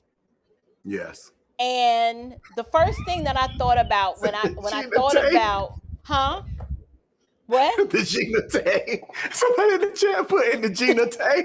Hey, my mom used to wear Gina Tay now. That smell is nostalgic for me. It make me want to nuzzle I know, up that's why I call in my mama lap. That's my mama. Anyway, because she had the spray and the powder puff. Yes. That probably gave so many black women cancer. Cancer. Come on. We need help. Why are we like that? Robert Chapman, help. He in the bed. God. All right. First yes, of all, the statement. You have to understand this. the venue for this case is in Collin County. If I'm not mistaken, chat, correct me if I'm wrong, who in this trial or in this case was the resident of Collin County? Was it the Metcalfs or was it the Anthonys or was it both? Because if they both are residents of Collin County and this was the venue where the jury pool was pulled from, it's going to be reflective of that community. Now, if you love your people so much, ain't nobody tell y'all to move out there, okay? Like, look, I get it. If you was trying to get away from your cousin and them, I'm with you. I get it. But you also got to understand, a jury of your peers is going to reflect the community in which it, where the jurisdiction, the court that has jurisdiction in this case. Now, the argument about not one black soul was on that jury. Both the defense and the prosecution, through a process of elimination, chose the jurors. Like, either you can't have it both ways. Either you had a trash defense team that did you dirty, or your defense team picked from the best pool of jurors that they had available and still came out with the verdict that they came out with because you guilty is sin. That's what it is. Now, my contention is the fact, why is it that blacks assume that the only way that something is fair is if they see someone that looks like them? First of all, we live in a country with a whole lot of white guilt, and that makes me angry because I'm always empowering white folks. Look, you need to release your need, release yourself from the need to please these people, because it will never be enough. You will bow the knee, lick the boots, kiss their hand, have one of them marry into your family. It ain't good enough. If they think you're racist, they're going to call you racist, and you need to just get over it and not care what anybody thinks of you, regardless of their ethnic expression. So that's my first argument.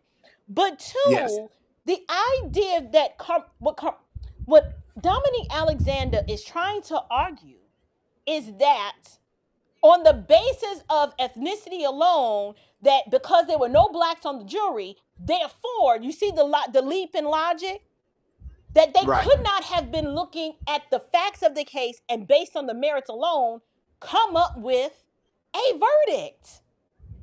All you got to do, you could just close your eyes. If none of us had ever known the ethnicity of either of these people, the outcome would have been the same.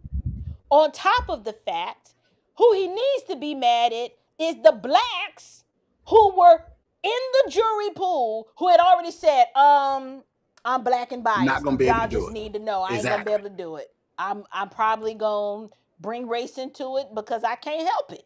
That's just how I see the world. It's just in my veins. At least they were honest about it. Huh? At least they were honest about it. And but he can't be honest, and he can't say that it was not an all-white jury. There were no blacks on the jury. Right. You had Hispanics on the jury, and you had a Muslim woman in a full hijab. I mean, whole hijab and all said he was guilty too. So now the Muslims hate us too? Is that what it is? Like, the chronic victim. This is right, but this is, like you said, April, that low IQ tribal alignment, because that tribal allegiance has to override objective truth. And he knows that it works with the people he paid with that Hennessy and that pork chop sandwich to come out there in their hot-ass sun and act a fool like that. Because to them, right and wrong don't exist. Morality is completely discarded, and that's why they'll claim that they hate the white man so much and it's white supremacy, but they can't live in the communities where we are the majority because they scared of catching strays by these YNs. You should say that again. I'm like, which one is it? Right. Pick a struggle. Correct. Where'd she come from? I just all I want to know. Like the dramatics. Are you kin to the Anthony family lady? I mean, this woman is crashing out like it was her son. They are kin. Again, there were multiple reporters April, that were on the ground talking about the people walking in the parking lot with the, I mean, girl, they had the Sutter Home wine juice boxes you get out of Walmart. This is what this was. And so again, this is, if people understand, and that again, I know I am, but I'm not like trying to intentionally plug slavery as a choice, but they got to grasp what point that we're bringing home on the overall scheme, because we now have 3 generations, April, that's been raised up on the imagery from Eyes on the Prize. If I see that footage of that of the Edmund Pettus Bridge one more time, and you know I went there 4 years ago to honor a 24-year-old that was a cop that was killed on his lunch break by a 17-year-old. You see? And I literally went around Selma, and I'm like, y'all bring y'all sorry ass back to this bridge every year, and this community is a hellhole. Horrible. What are you celebrating? Because you're still looking in the rearview mirror. No, you got it all wrong. What you saw, like the hellhole and the poverty and the decimation, they are celebrating that. That's the outcome. All of the whining and the crying and the begging and keeping them perpetually grieved. The whole point was to turn the Black community into a melanated Marxist enclave that mimics Soviet Russia. So the dictator worship, the one party rule, poverty, low educational standards, no economic advancement and government dependence. That was the point. Yes, no, I got that. When I say not the clowns that fly and bus in on private jets, April, and then AOC come down there and then get a Southern drawl all in 5 seconds. It's the people that live there, sis. That's the part that I was amazed to see. It's like you saw this for 40 years and you still vote for it. And you're the same people complaining about, well, they taking away our 2 districts in Alabama and trying to take away the 1 in Tennessee. Well, how has it benefited you? Because as long as the Democrats can say that we're the ones that are keeping the Republicans from taking your stuff, want to put y'all back in chains. And the thing is, they want their stuff. They need the Section 8, the EBT, the Obama phone. They don't want the government to get out of their way so that they can function in their freedom. They like, no, we want the government to take care of us. And so anything that threatens that. Yeah, they fight against it. But remember, in the documentary, this footage, when the audience sees it, the footage that you have gone back and gathered with Ralph Abernathy and them fools out there in front of these government offices, talking about, we're going to be here all day till we get our checks. That's what this is 50 years later. That is what that spawned.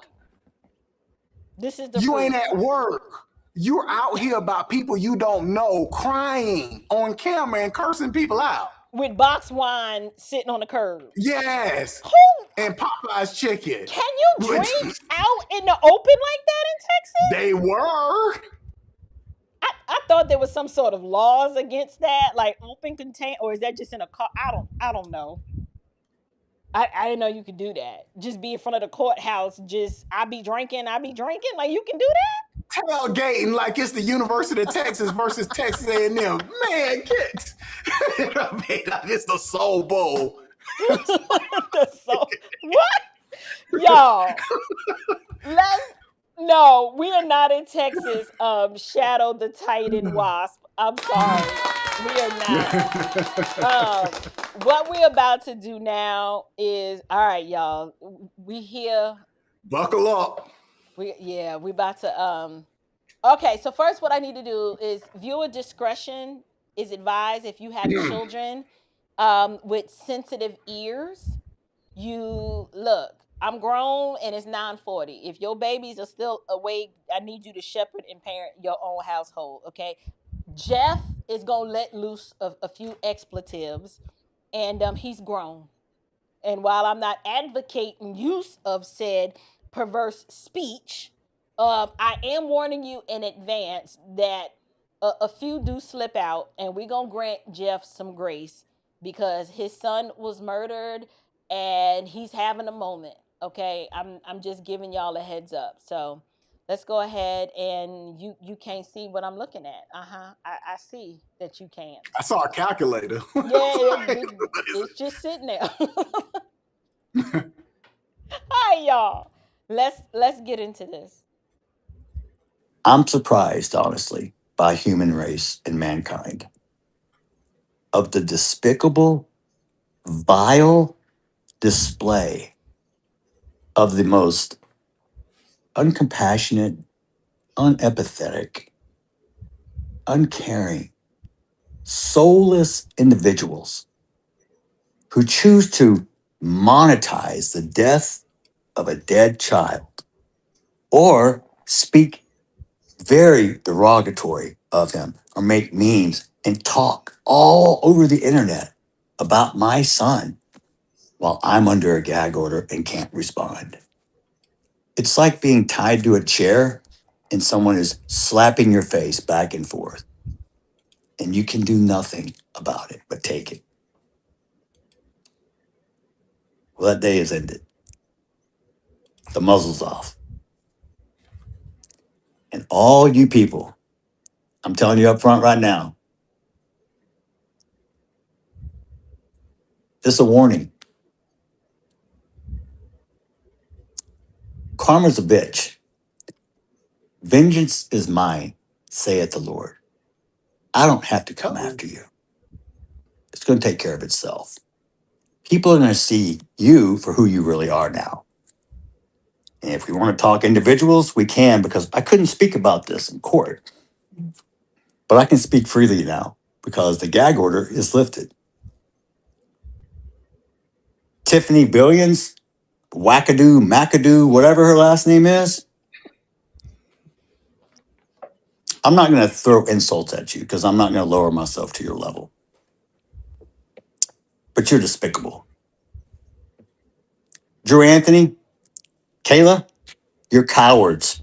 You wouldn't even show up for your son's sentencing or victim statement impact. You abandoned your kid. You left him there. I guess he's no more use to you because you can't get any more GoFundMe money or GoSendGo money. You are grifters. You should be ashamed of yourself. You raised that child. And I swear to God, CPS should come check on those other 3 that you still have. You never once admitted or took accountability. You tried to play victim.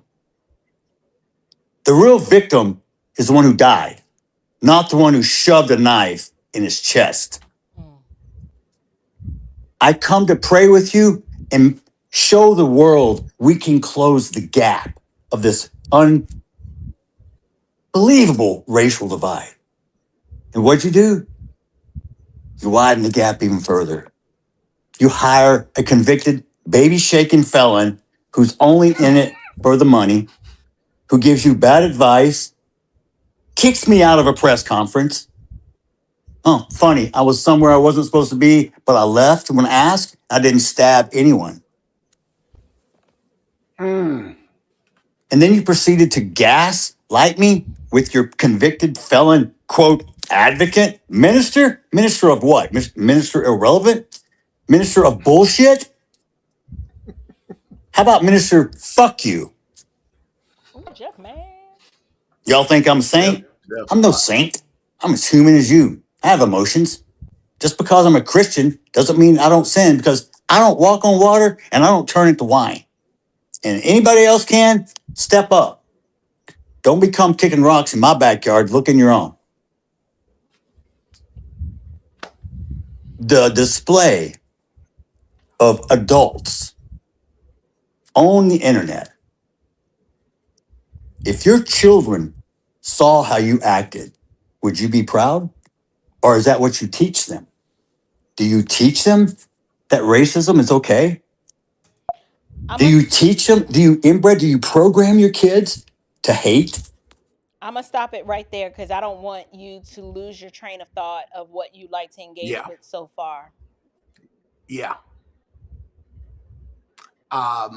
when I see this, the thought that comes to my mind, April, is the high road exploded. This man, since he was thrust into the public eye, into our consciousness because of the murder of his son, has been gagged. But he also, before the gag order was was issued on him, everything that he did is what he said. April, he tried to come at this. This man was the one that came on TV and said, "This is not about race. Don't make it about race." He got criticism from both sides, because there were even some conservatives online that criticized him for taking that posture. And he took those blows. And like you said, when he went to the press conference that he referenced, he came there to stand with them and to pray. Correct. They basically slapped him in the face. They did. And I think what people are seeing in this broadcast is he has reached his limit. And he, like he said, the gloves are off now, and I'm glad he took them off. Yeah, I I have 4 children, 2 of which are boys, and I have a set of twins. And the thought of losing one of my twins to senseless violence, and then have to live and endure the trial, and then knowing, I'd be like, Lord, this burden, I don't know if I can bear this burden, because I know your scriptures teach that I'm supposed to forgive, or else I won't be forgiven. Yes. But yet, I'd be like, God, I went to pray with these people, to bring some unity, to bridge a gap, and you see how these jokers did me? What am I supposed to do with that, Lord? And all I could hear, as if this were me, is my grace is sufficient for you. My strength is made perfect in your weakness. And I'd be like, well, I'm glad that you wrote that in the pages of scripture, because right now, I mean, you can tell Jeff is at war with himself, because he's like, I am a Christian. I'm not supposed to hate. I'm not a racist. But y'all ninjas is doing too much. And at this point, I'm fatigued. And I don't know what else to do. I tried to reason with you people, and this is how you do to me? And my son's the one that's in the ground? Yes. And again, like the people have mentioned on the chat, you have people talking about digging his body up and stabbing him again. And on top of that, when his family was leaving the courtroom, that wasn't one of the clips we had, but we've seen it on X, where there are people cursing at them, saying they wish the other son, Hunter, was there. He should have stabbed them both. This is crazy.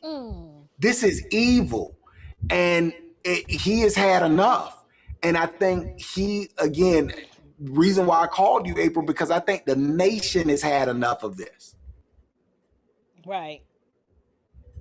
This is the fatigue that we've been talking about for 16 months now. This is the flashpoint where white folks are gonna be like, look, we've abdicated enough, and we've done enough penance, enough of the white guilt. Right. Step to my face with some foolishness, and look, like I feel like we're on the brink of a civil war. Civil in the sense that obviously the right versus the left, but this black-white issue, this is so contrived, and it's like my husband, I was looking through my husband's yearbook. He went to school with so many white people. He was like, we got along just fine. I mean, all of his classmates were all white. I mean, it was some black sprinkled in there, but he was like, we didn't even, he was like, it was the 80s. It was, everybody was Duran and Camille. You know what I'm saying? Ain't nobody had time to be racist. We were too busy wearing Jerry. Look, they were too busy wearing Jerry curls and teased hair and ruffles. You know, all the things, like they They were like, we don't know nothing about all this racism stuff. We just don't. And then when I look in the 90s, the American Music Awards, and you had black artists and white artists, and it was just like everybody was just together. And then Obama comes. And then, well, there it is. He destroys the nation by stoking all of this division. And a generation that never lived through Jim Crow or slavery or serious discrimination are walking around with all this hatred and partiality on the basis of ethnicity. And I'm like, how many white people do you even know personally? Like, you don't even know white people. You don't know any of these people. And so, and go April, ahead. yes, go ahead. No, go ahead. I was just saying, like, when he said that last statement, it's making me wonder about the parents. Like, are you teaching your children to be racist? Like, where are they getting this from? And I hate to say this, but I think I saw a quote from Tyrus, who is, the big, like, Yes. I was going to say half-breed. That's so wrestler. wrong, ain't it? He's biracial. Goodness. You know what I'm talking about. Look, y'all, I talk about race in a very flippant way. I love all people, but he's biracial. But he was talking about how, I saw this quote on Twitter where he talked about, he was like, look, all of the racism I see today, like, blacks are so racist. And I'm like, I really cannot, like, I've seen it in real time, the racial expletives and the disparaging remarks from people who look like me toward white people, and I'm like, you just let that just flew off your tongue. You were just real comfortable saying that, and it's because they didn't think that there would be any like, they feel entitled to say these things. So now we're gonna listen. Jeff is gonna say some stuff, and I was like, get it off your chest, Jeff. Like, let it rip. I'm not even mad at him. I'm really not. I agree I'm with like, you. Look, Jeff, you can come to the cookout. Like, I can sit and have a beer with Jeff. Like, we just gonna cry it out. Cause I'm like, I feel you. Beer, like she drank beer. I don't even like beer, but he looked like he likes beer. Where did it come from? I don't know. Jeff looked like he like, look, I like me a good Budweiser every now and again. Okay, maybe Corona. I don't know, but I'm cool with Jeff because Jeff came in good faith and just trying to be the peacemaker. And to see what the people who look like me did with that and perverted that and twisted that made me so angry. I was like, these blacks ain't honest. Yeah. They not honest. And go back to, here's something else. And right before we go back to Jeff, April, that I wish that we see some executive movement. I wish that I would prefer if Vice President Vance would speak on this, because Trump ain't got the winsome words, because he just gonna say it like it is. Look, the blacks. Yes. And are the you white. crooked or stupid, or are you both? It's like, because you have to be succinct here, because how we got here, when you talk about Robert in the 80s, and like you said, with us in the 90s and what we lived, we know that this is manufactured. And you pointed it out, Barack Hussein Obama. We are, next year, we will be 15 years since Trayvon Martin, George Zimmerman. Right. And he used that to literally make it mainstream, to depart from objective legal facts and inject racial talking points and to pour fuel on fires on social media that we're now 14 years into, because it escalated to Mike Brown, Freddie Gray, George Floyd, Rayshon Brooks. We keep seeing it over and over. And that's why I say it's become an industrialization. They got T-shirts. You go in the interview with T-shirts on and raising money on platforms. That's what this has evolved to, April. This is lucrative. This is a money maker. But the damage that it's doing to our country will be felt for decades. Right. Let me just explain a few things to some of the newcomers who may be new here and unfamiliar with this platform. Yo, pro wokey woke, blackety black, race baiting, keyboard thugging it does not scare me. I've been saying what I want to say and sharing my worldview on YouTube since 2022. And I've always doubled down on the fact that I come from a distinctively worldview. This skin that I come wrapped in is simply an expression and a reflection of God's glory in the earth. But I don't glory in it at all. And my people, because that's the language y'all talk, my people are the ones who do the will of the Father. Why? Because I am a Christian. I don't need to lay aside my ethnicity, but what I do is I experience it in light of the fact that I'm clothed in the righteousness of Christ. See, what you don't know about me is that when I was dead in my sin and trespasses, I walked and lived through the world as if my blackness was the most important thing about me. And what I realized is that I was unable to move ahead and get any further than I was in life, walking around believing what you believe is that I'm a victim and that it's not my fault. And the reason why these things happen to me is because my great-great-grandmama and them was enslaved, and the Jim Crow and the whiteness, all of those, that whole victim mentality. Yeah, I left that at the foot of the cross because I've now been crucified with Christ. And so therefore, amen, I can absolutely invite somebody like a Jeff Metcalf to the picnic. You know why? It's because he claims the name of Christ too. And I don't have to lead from a place where my ethnicity is supreme, because Jesus is Lord and Christ is supreme in my life. And I know you don't understand that. And I get it, because when I was dead in my sin and trespasses too, I was spiritually blind to this reality. I had not realized that because I was dead in my sin and trespasses is why I viewed the world from a place of victimhood, not realizing that I was a filthy, wretched sinner, just like Karmelo Anthony, just like his old lying parents out here, and just like any other image bearer made in the image of God who is a fallen son and daughter of Adam. So when you come over here shocked and confused, not able to understand, why would she invite somebody who denies slavery? First of all, I don't even know what you're talking about. Nobody's denying the realities of slavery. But what I will say is many of us are trying to figure out why so many of our ancestors chose to remain enslaved when they could have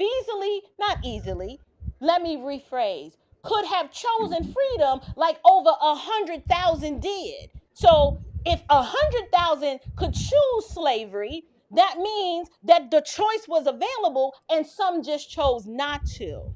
So I understand that I'm an anomaly, and you can't wrap your mind around how I can have these worldviews and believe the way that I believe and say the things that I say.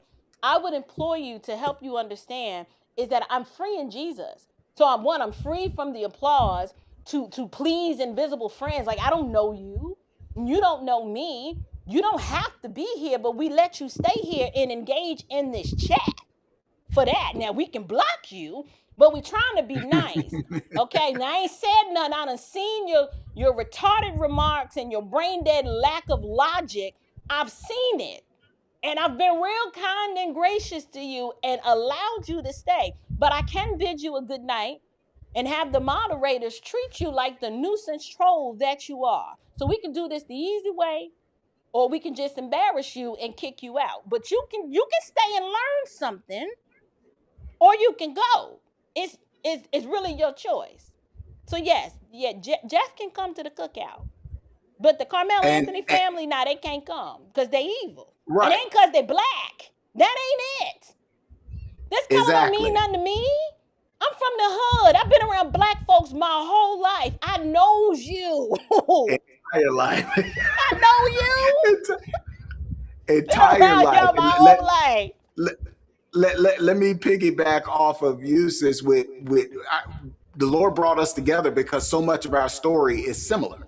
And so you in New York and me in South Florida, my father introduced me into this. Neither one of my grandfathers could read or write their own name.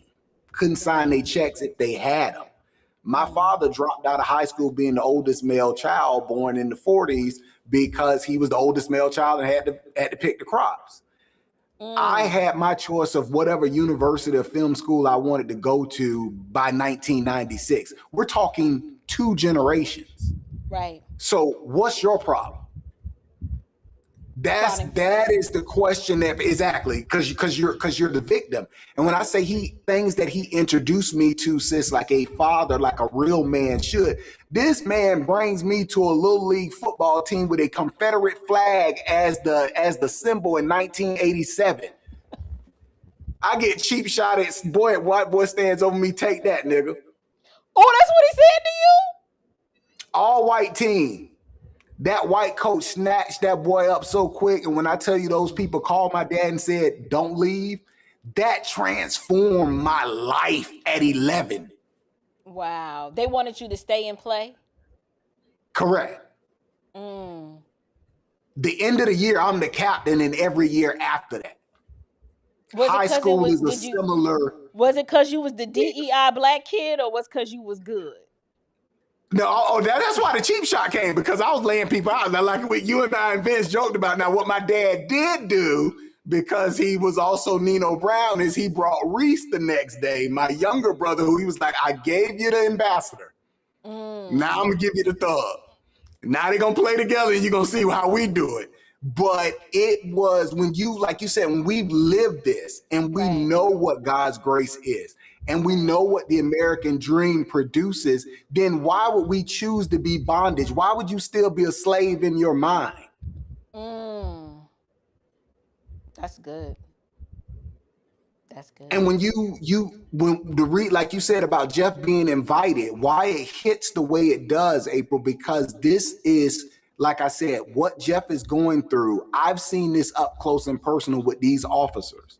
Right. And people, you and your family put your arms around me. Y'all had never even met me in person. When the first time I came to the Chapman home, I had spent 7 days on the road honoring 10 cops that had all been killed, the youngest being 21 years old, Matthew Hare. And you go to those people and their lives are broken. I'm going in a few months to Louisiana, April, for Caleb Easworth. This man, because of people like this, that what we're seeing tonight, the dude should have been in prison. Restorative justice let him out. That deputy is doing a funeral patrol. He sees him, runs him over, and drags this man for 200 yards under his truck, then went on social media and bragged about it in Louisiana. That's how they caught the fool. And do we think the way that this bubble, these melanated Marxists act, do you not think it's going to be a boomerang of that?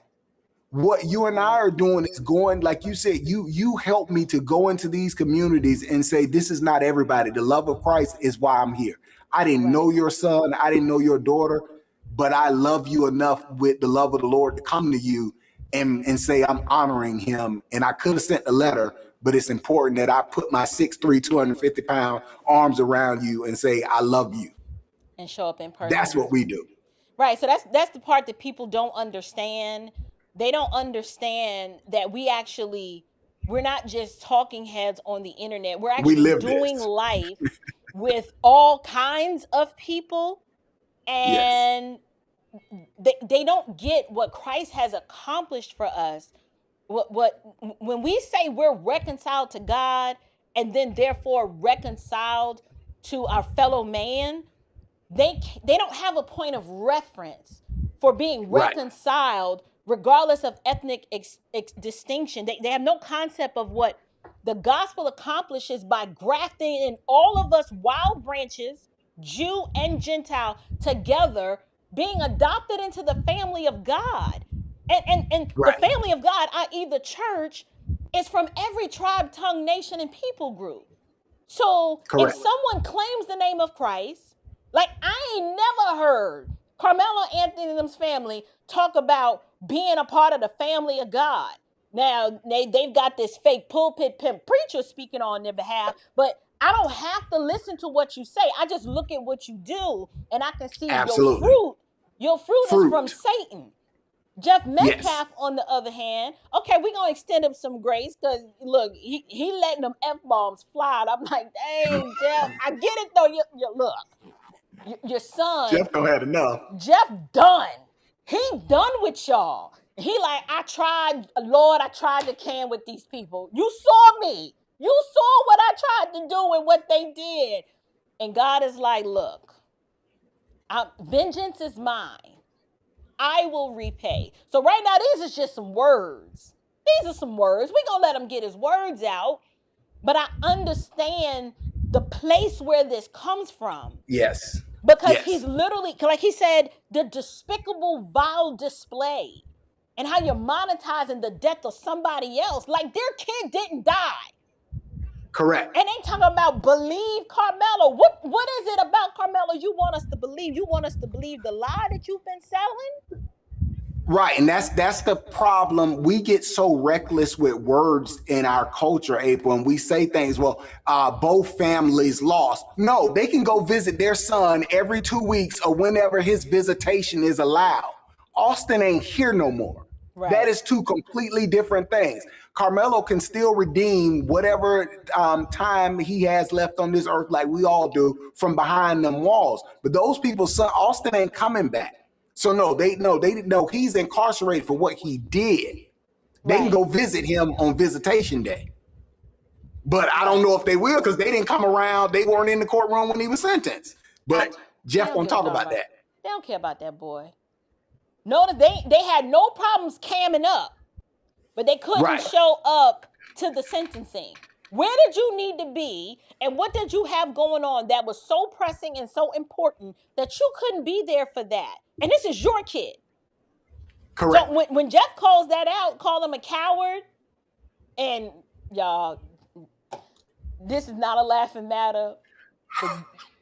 Jeff go say some stuff that I be like, that's my dude. This my people right here. Because it's something I would have said. I'll tell y'all, when he say what he gonna say, I'm going to tell y'all the little extra lorries that I would have put on it. I'm like, now you need it from a black girl, Jeff. You put it, you laid it down, but let me just sprinkle some lorries on it. Let me just sprinkle. Hold on. To kill? From day one, I said this was never about race. Please don't make it about race and don't politicize it. He said that. And what did you do? You chose both. The race card, black fatigue, it's real. I'm sorry. I got it. You have embarrassed your own culture and race. We not the same, Jeff. They speak for them. Yeah. We're American Negroes. Those are the blacks. Yeah. We different. Let's make that distinction. Blacks. Yes, I would agree. They done embarrassed the blacks. They have. The whole culture has to suffer, and so many of us get lumped in with the blacks. Yes. And when I say the blacks, I am talking about a cultural worldview, not a color. Yes. This is why I say American Negro and the blacks. That blackness is rooted in loathe, liberation, licentiousness, and victimhood, and all sorts of works of the flesh. I've defined it. I am very careful to define my terms. That blackness is something else. It's rooted in Marxism, but behind it is loathe, liberation, and victimhood. It is. Yes. American and Negro covetousness. And covetousness. Coveting somebody else. Always begging and whining and crying for somebody else's stuff. Yes. American Negroes are not that way. We don't want nothing from the government other than please get out of our way and leave us alone. Leave me alone. Understand your proper role. We don't submit ourselves under the dependence and the rule of government. We understand its rightful place, and we're perfectly okay, as Romans 13 teaches, we submit ourselves to the rulers, right? Long as they ain't leading us to sin. But that blackness, nah. I don't want no. Yes, you could. The black card, we been gave it in, and we exchanged it for the eternal substitutionary death that Christ paid on the cross for our sins. We're clothed in the righteousness of Christ, but I'm an American Negro. There's a difference. Don't get me wrong. We got white people that embarrass the shit out of me too. He talking about the white trash. But you guys, He's like, y'all see them out there with no teeth and them cut off shorts and the flip flops and the greasy hair. They embarrass us too. I'm with you, Jeff, because I don't like them either. I be like, she stank. Oh. And they always be wanting to talk. They all friendly, just be sweating. You be like, ooh, can you not? Like, you're in my space, lady. Hannah, get your mama. Where's Hannah? Get your mama. I had one in the Walmart. I was like, see, that's why I don't come here. I know the reason why I don't come here. you got a patent on that shit. And the only people that's going to change. I gotta rewind that. Jeff, what you say, Jeff?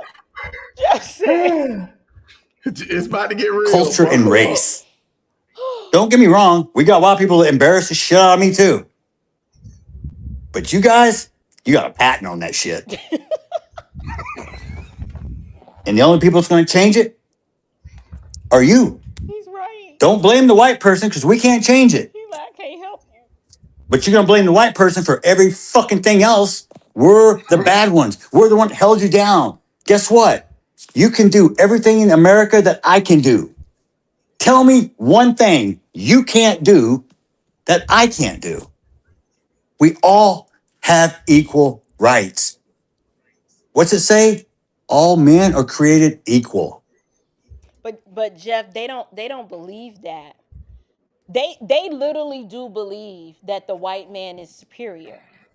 And so because they believe that, they automatically place themselves in the inferior position. They take a subordinate view of themselves.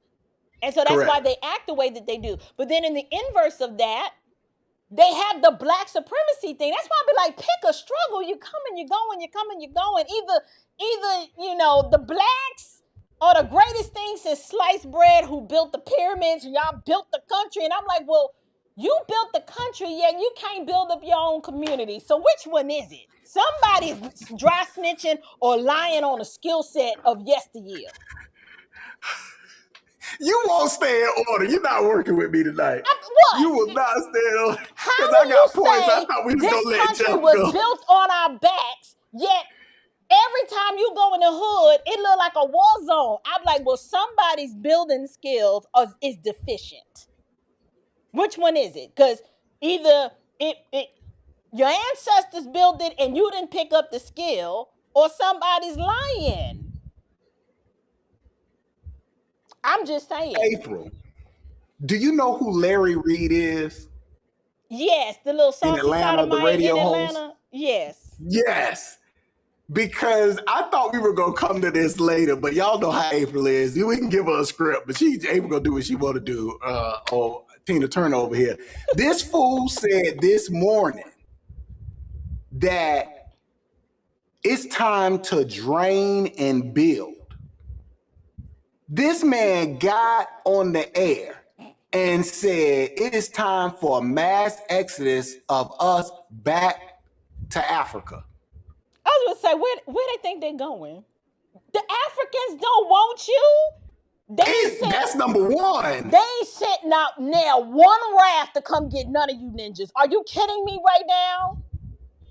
But he said, April, he said that it's time to drain. The way that they'll learn, these white supremacists will learn, is because about our black power and our superiority that built the United States. Is if we take that and it's time to go home and build up Africa.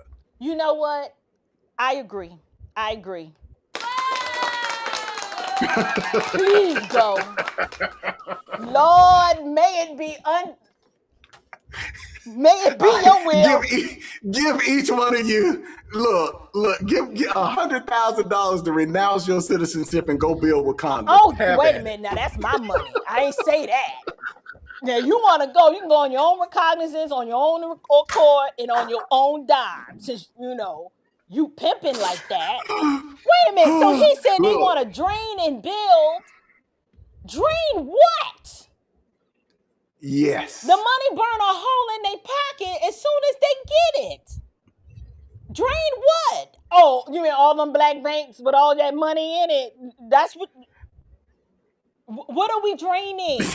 You like 10% of the population and you kill yourselves in the womb. I don't think you're gonna be missed. Listen. But you don't understand, girl, when they get that vibranium, it's on. Boy, if you don't shut your mouth, listen.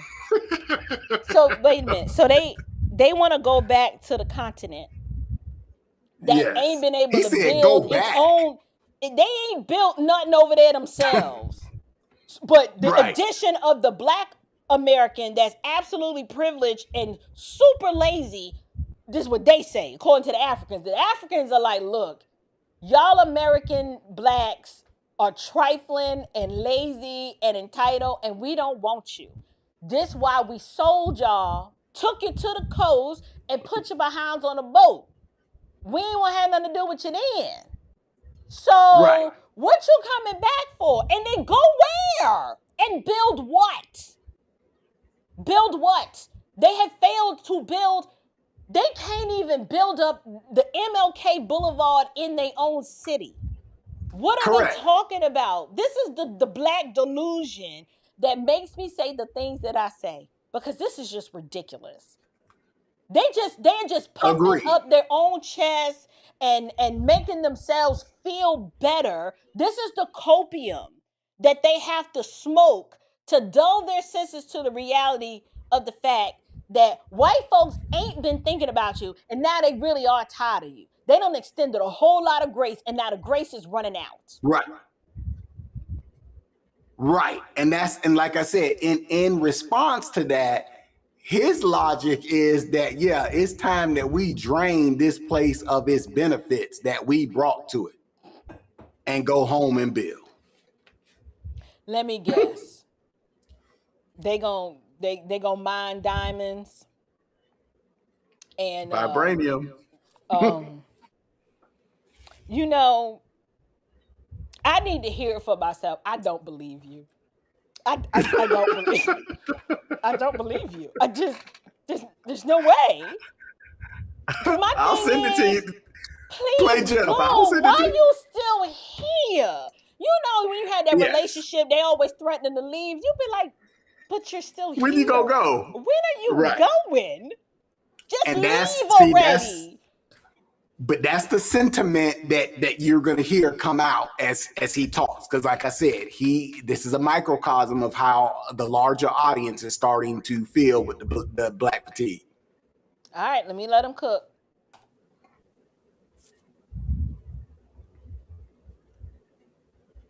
The First Amendment protects free speech. I'm for it.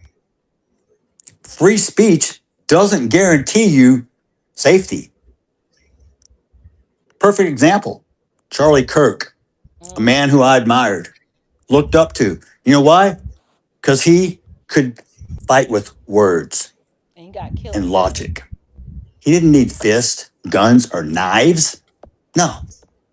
He sat down and talked with you. How do you solve any situation when there's a problem? Communication. Charlie was an expert. That's one person I admit I would not want to debate. He was a walking chat GPT. But he held strong on his faith. He never wavered. His convictions were solid.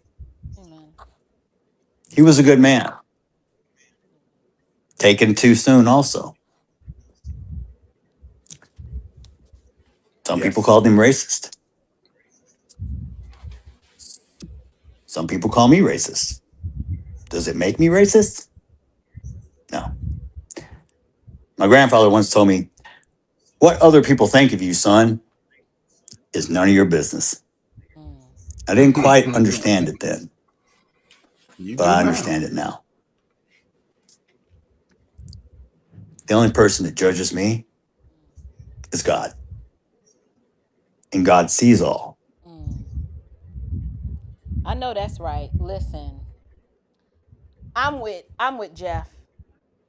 Um, God just made me different. I don't know. I've always just said what was on my mind, and you know, I understand. You know what it is, Henry? I think the blacks, they're not used to, a white person like Jeff just getting it off his chest and saying this without them assuming a motive or assuming that he feels Yeah.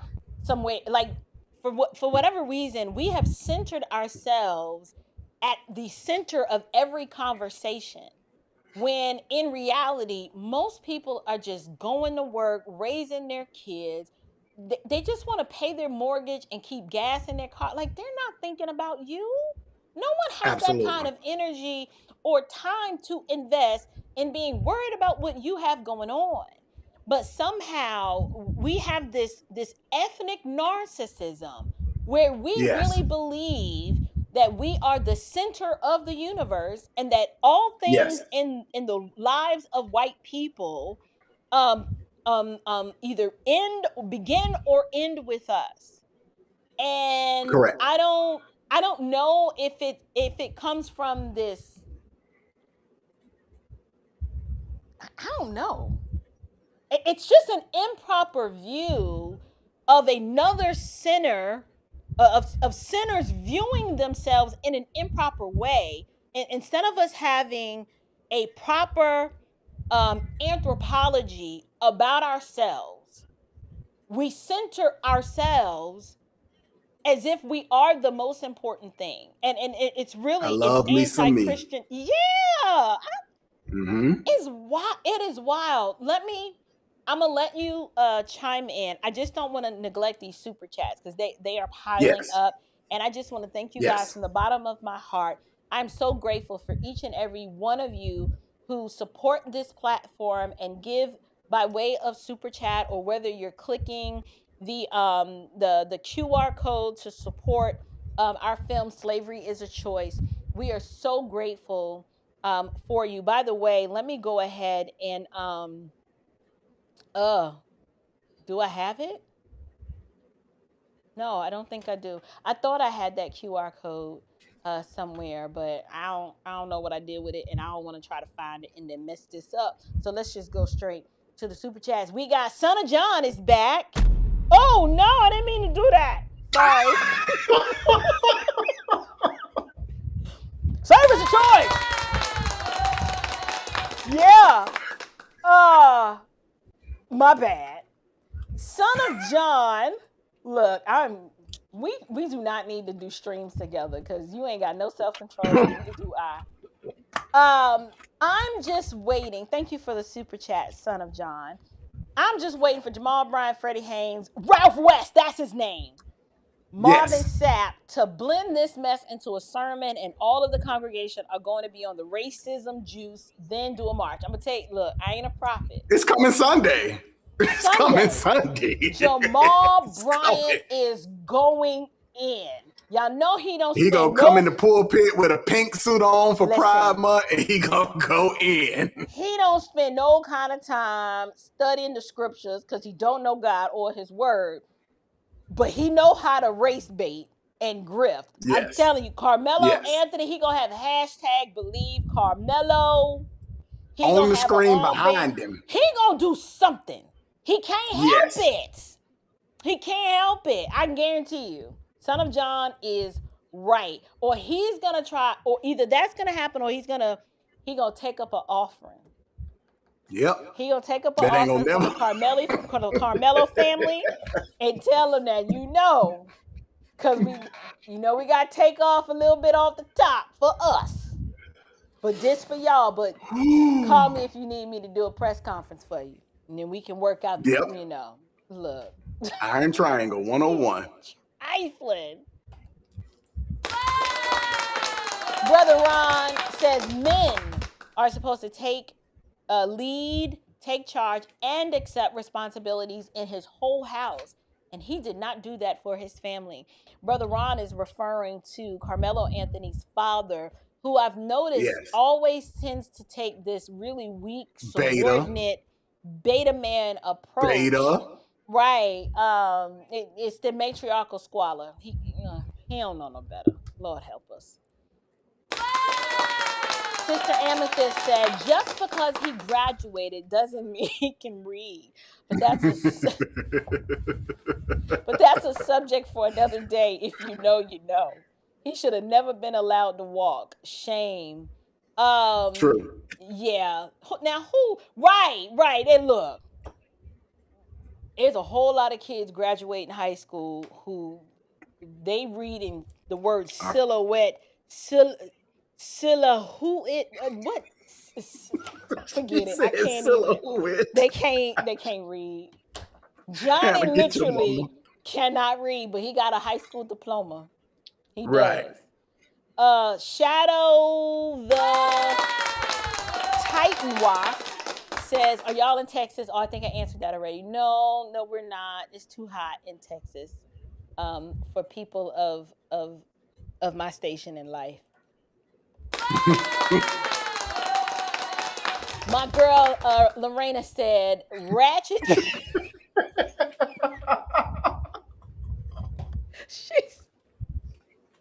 I need to invite her over.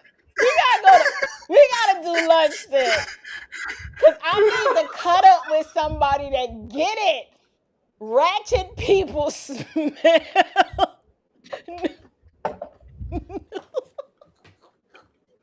She's in Newport. That's what messed me up. If you know, you know. What Amethyst say? If you come from the, you know. Dirty clothes. And only. I know. I used to work at Grady. You need to package it, sell it, and call it Section 8. I'm so. You wait till I get off this live stream and text you. Oh gosh. She's so wrong, but she's so right. Cause I can smell it. I know that smell. Yo, like personal story. I ain't even embarrassed about it. When my father was alive and he lived here in Atlanta, if you know, you know, my dad used to live in the West End. Okay? And I'm talking about he lived in the part of the West End that used to be Ashby Street. If you know anything about Southwest Atlanta, the SWATs in Ashby Street, listen, okay? Anyway, he used to live back up in there, like Vine City area. And he used to date this chick named Teresa. I smelt Teresa. I smelt her tonight, and she ain't even alive no more. I'll never forget. It was 1996. I came to see my daddy. I was like, where you get this ratchet heifer from? You go from my mama to this? I said, you sure is slumming. I said, sir, we need to talk. You know, when people drink so much that they skin glistens. It come out of their pores. And it's coming out their pores. And their eyes is just yellow. Teresa was bow-legged. And she used to wear these flip-flops that I hated. Because she had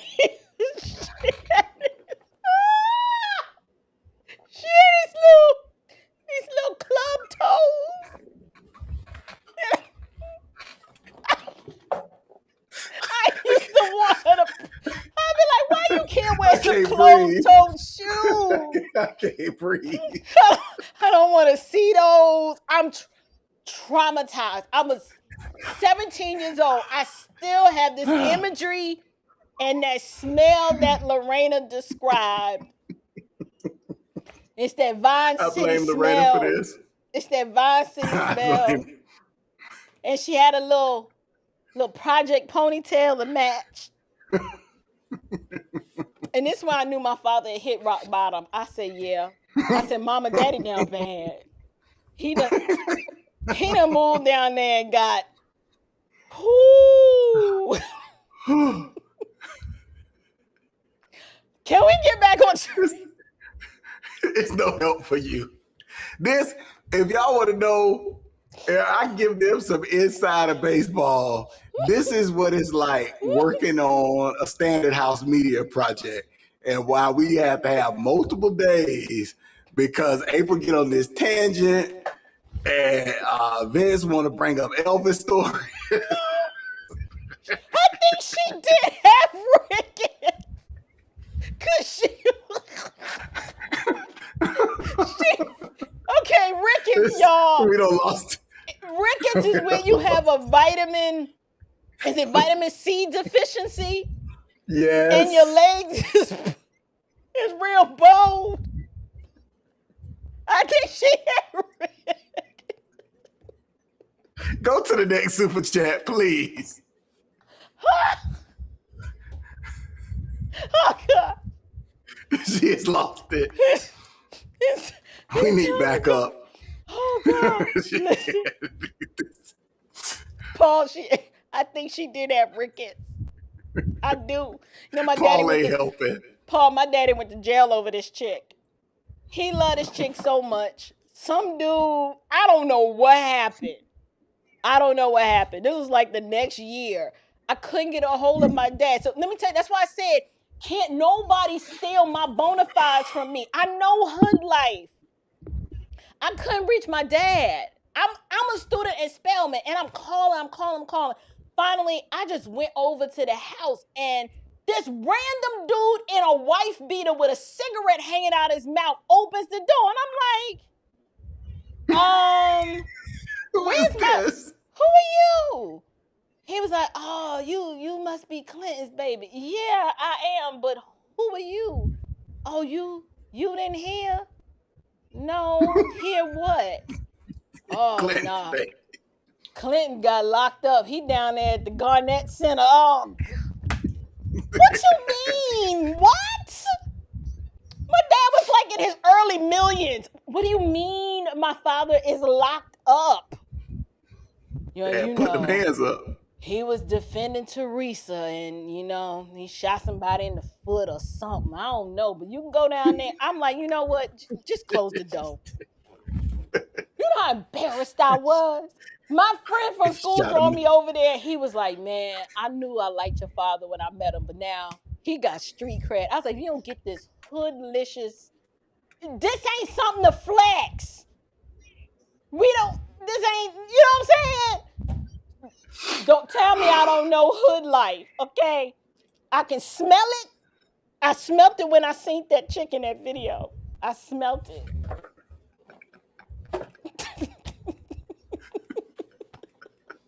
Lord help us. Is that the last super chat? Play the video so you can catch, because I can't breathe. Which video am I supposed to play? It's finished. That was the end of Jeff? Well, I only clipped but 7 minutes. Jeff was on there for 2 hours. Oh, okay. Okay, yeah. Yes. Okay, gotcha. Let me get to these super chats. Y'all got me. Y'all see how I'm sweating? I am sorry. This is despicable hearing how people behave themselves. The things we said, the things they said, we need to pray. Yeah. I agree, Ron. It is despicable. Some of the stuff that some of the people said. It's just, it comes from Satan. That's the only explanation I can give for it. Smetty said, or Smetty, 80s were the best. No race judged each other in North Carolina. We all had fun and got along. We really did. Yeah. I'm not saying that racism didn't exist, but you just didn't think about it like that. We didn't have this manufactured industrial complex. That's the difference. And like I said, now you pulling out the JV race baiters, and this is all types of trash. It is. And They're people not are even seeing good it and at they're it. speaking out. Right. Right. They need more practice. Proverbs 14:2. He that walketh in his uprightness feareth the Lord, but he that is perverse in his ways despiseth him. Thank you so much, Digital Dazzle. Ooh, that's a tongue twister. I was struggling. I don't even have a speech impediment, but I felt like I did for a minute. Thank you. I appreciate that super chat.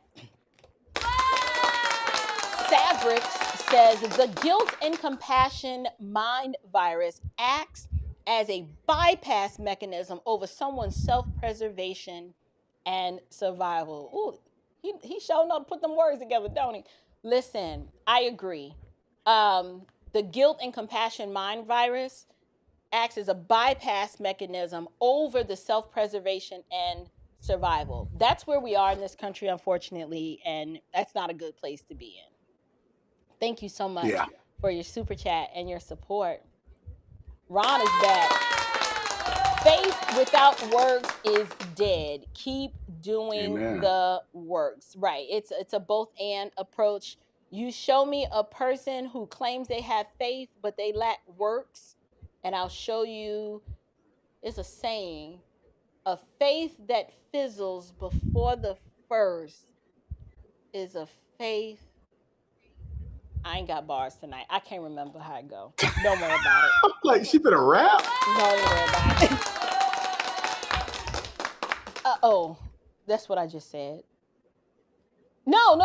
It's a different one. Faith without works is dead. Oh, thank you for resending it. I knew what you meant. We must keep doing the works for Christ. I agree, Ron. You are absolutely correct. Unsheepled. Government wants this. As long as people are micro-divided, they're too busy to pay attention. I pray people wake up to this game. Obama's constant victim Olympics put this into hyperstatus. It did. It absolutely did. And if y'all didn't know, that monstrosity of a building that he's put up in Chicago that looked like a turd for his presidential library, it looks horrible. I mean, there's no beauty in the architecture at all. It just looks wicked. It just does. It's a mess. Angela, child of God. Oh, I was like, girl, say what now? Happy Pride Month, Jesus Pride. Well, I know what you meant. I would say, it's a way that we don't, I wouldn't say we have pride in Jesus. Pride. Right. How would I word that? I don't know. Let me think about that. But I am grateful for the super chat. Thank you. Long as we ain't celebrating the sexual deviance, you know, I'm cool. Yeah, we ain't nothing to be proud about. Waygu Solutions. My name is Tanya and April. You are amazing. Thank you so much, Tanya. I appreciate that. I am so glad that you are finding value here. If anything, at the end of the day, I hope you at least know that I am as silly online as I am in person. And I really am enjoying myself. And I really do love being live with you guys. I don't go as live as often as I would like. I do mostly my pre-records, or I'll do premieres, but I do miss going live from you guys. And my goal is to, yes, I do like to entertain, but if you're not coming over here getting value, you know, if I'm not pointing you to Christ, if the content is not transformative in any way, then what's the point, right? You know, what's the point? Right. But I'm glad you are enjoying yourself. My girl, Karen said, don't forget the fried chicken in the carpet and the clothes, girl. She knows. She from the D. Karen, you know I know. Yes, it's in the curtains and the clothes. Curtains. And I was gonna say mothballs, but not all the time. Not all the time. But that mildew, little musty smell, yeah. But I can smell Ratchet. Ratchet do have a smell. It does. It does. Fritos and beer. Red Cobblestone Road. That's all for the club dogs in Georgia. I can still see them in them little flip flops. I can still see them.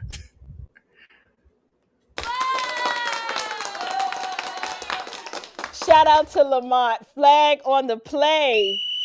Flag on the play. I promise y'all I'm not making up that story. That is a true story. I hope y'all don't think I was making that up. I hope not. Listen, everybody has a low point. She got worse. I do. Everybody has a low point, and that my dad had hit his low point during that time. He was just out here doing stuff. And I was like, Lord, reel him in. Because I was like, we can't do this. We cannot be out here doing this. Y'all understand? If y'all had met my mama and y'all saw Teresa, I'm like, I know you lying. I know you lying. I know your father got better sense than this. It just didn't match. It just didn't match. Anyway. I had a comment. I was Sister April, I am so tired of this foolishness. Keep speaking truth, girl. Sister Ruth, you know I'm tired too. What was you gonna say, Henry? April mama still trying to pull on there. Yeah, she got dementia. She's still trying to pull on. She do alright. Look. I know. Look. Y'all, you leave Georgiana out of this. She can pull them. She can still pull. She'll pull them at like 73? She pulled a little 68. No. How old was? She was like in her 70s. It was like 63. I was like, wait, what? Oh. Okay. I come to April's house for dinner. I come to the Chapman's house for dinner. Robert greet me at the door like the head of household should. April mama coming down the stairs like Eartha Kitt. She ain't like you made me do it. Minus the perv. Don't lie on my mama. Yes. She didn't do. Oh gosh. No, there's no perv. Where mom going? Where mom going? She got dementia. Okay, so you'll never know what you gonna get. Right. But listen, entertainment. We got stories. Yes. Flag on the play. It was flag of the play. Anyway. That's your joke. Okay. We've been on here 2 hours and 37 minutes. You know ain't nobody will watch this replay. It's too long. So what I'm going to do, I'm going to see if I can cut out or salvage at minimum the jokes. I'll make that some behind the scenes content. That was yes. funny. Yes. Do you have any final words regarding Jeff Metcalf and his scorched earth rant that he's been holding this in for a while? Yes, April, because like I said, the reason why this hit me the way it did is because I believe he's speaking for the silent majority that is getting sick of this subculture and this behavior. And remember in the beginning, I said integration, isolation, insulation. Okay, and I told you I explained that right at the end. So those, I used I's, but if we wanted to just use the acronym of AIR, it is assimilation. Either you choose to integrate into the traditional American concept in the Judeo-Christian biblical standards. Okay. Or you get incarceration. Because you have to be taken out.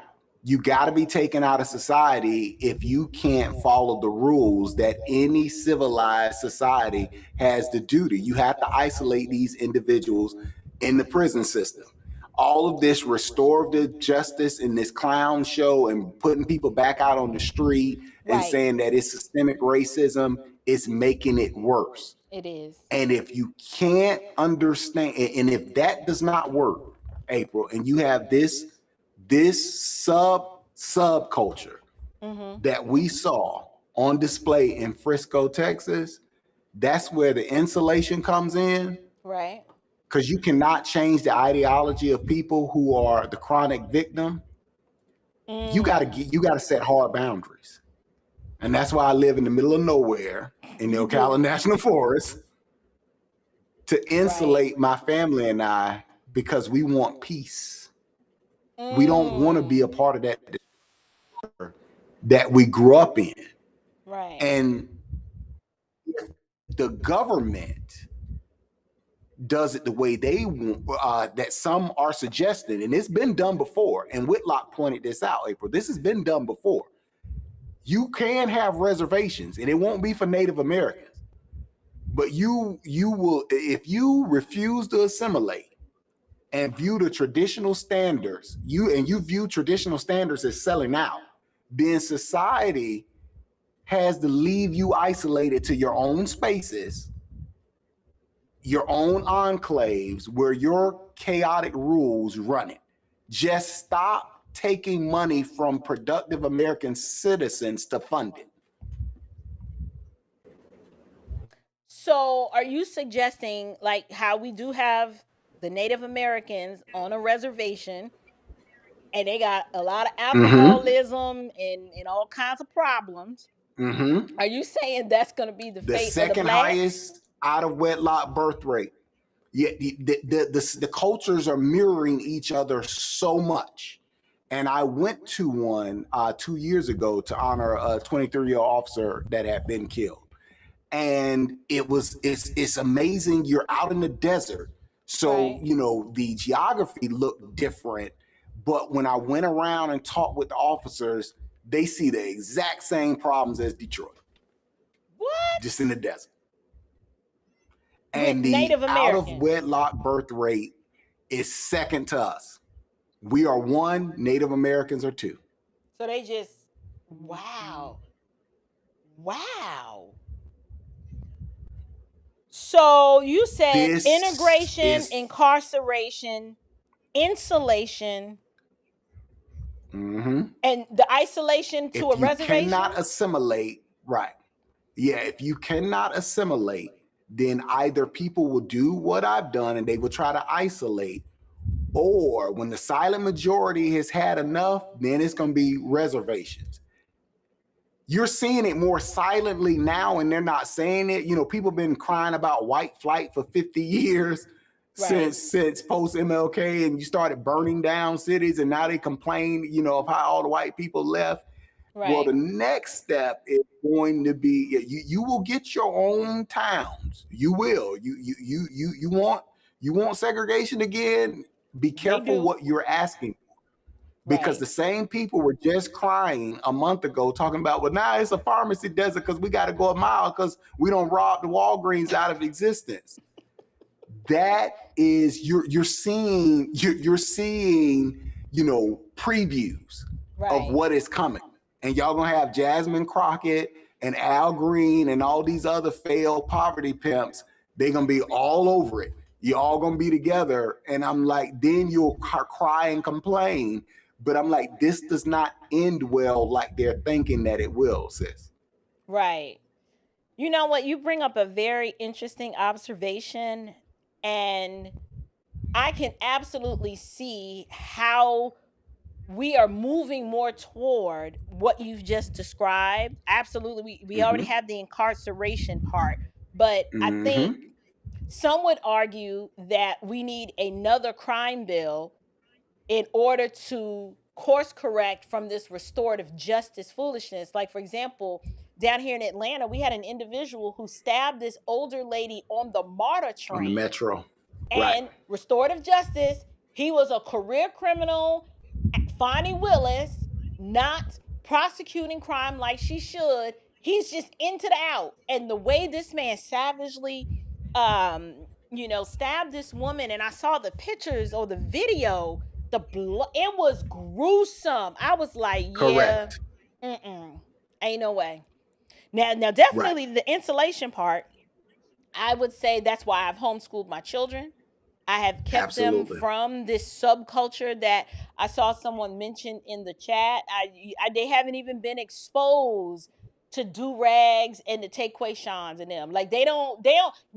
Ask my son what a do rag is. He gonna look at you like you got four heads. Or what? He don't even know what Neither that one is. of them know. And like April is, when April tells y'all this, like being with them in person, she is not making it up. I am not. They just like a do rag.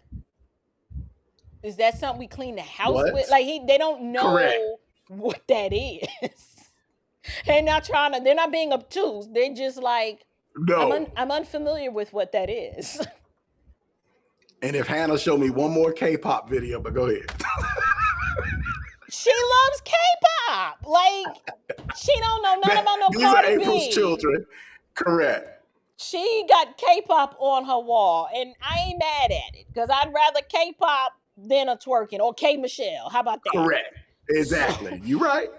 So there's I think on some level, a lot of us have already practiced this insulation where we're curating who our friends are, curating, the communities where we live, because we already know that there's a certain element of us that we're like, these chronic victims can't be trusted.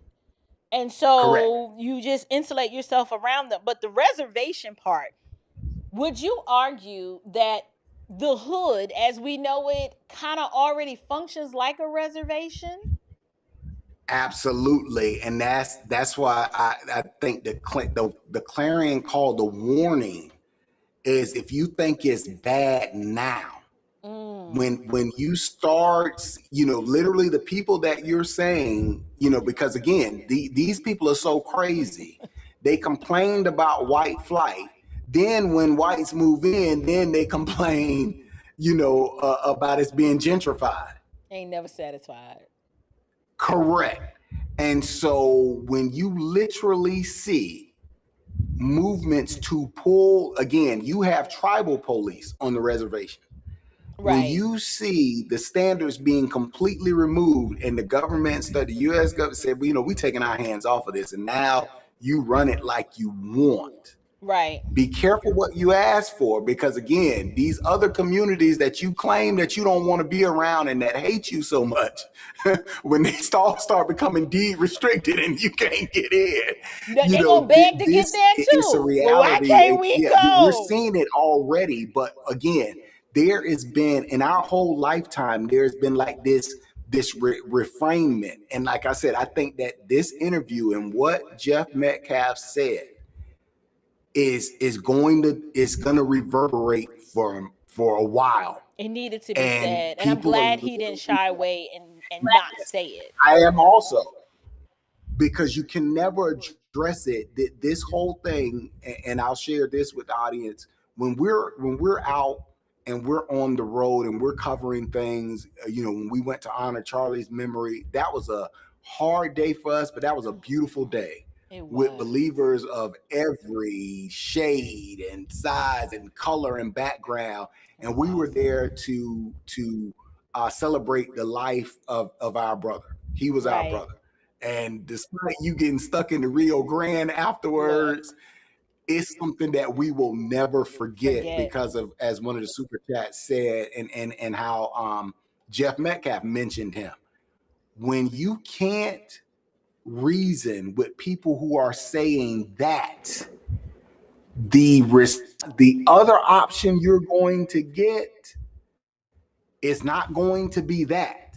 And that's the part that these people don't seem to understand. It's funny now, April, while they're being pimped out, like Vince says, for a bottle of liquor and a pork chop sandwich, they're not thinking about the repercussions that are going to come from that. And that's the part where all the crying and the weeping and the gnashing of teeth will come. But this is like, you asked for this. You've openly advocated for it, and you're right. When people talk about the 94 crime bill, April, they fail to realize, and we do this on the conservative side at times, and you and I have talked about this off camera, we forget the fact that that was a response to the first soft on crime movement coming out of the post-civil rights 60s. Right. It's that pendulum always swings, and it's about to swing. And a lot of people, if they don't wake up, are going to have a very rude awakening. I agree.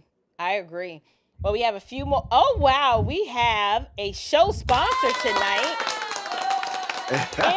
Joyo, 1993. April, I always love your content.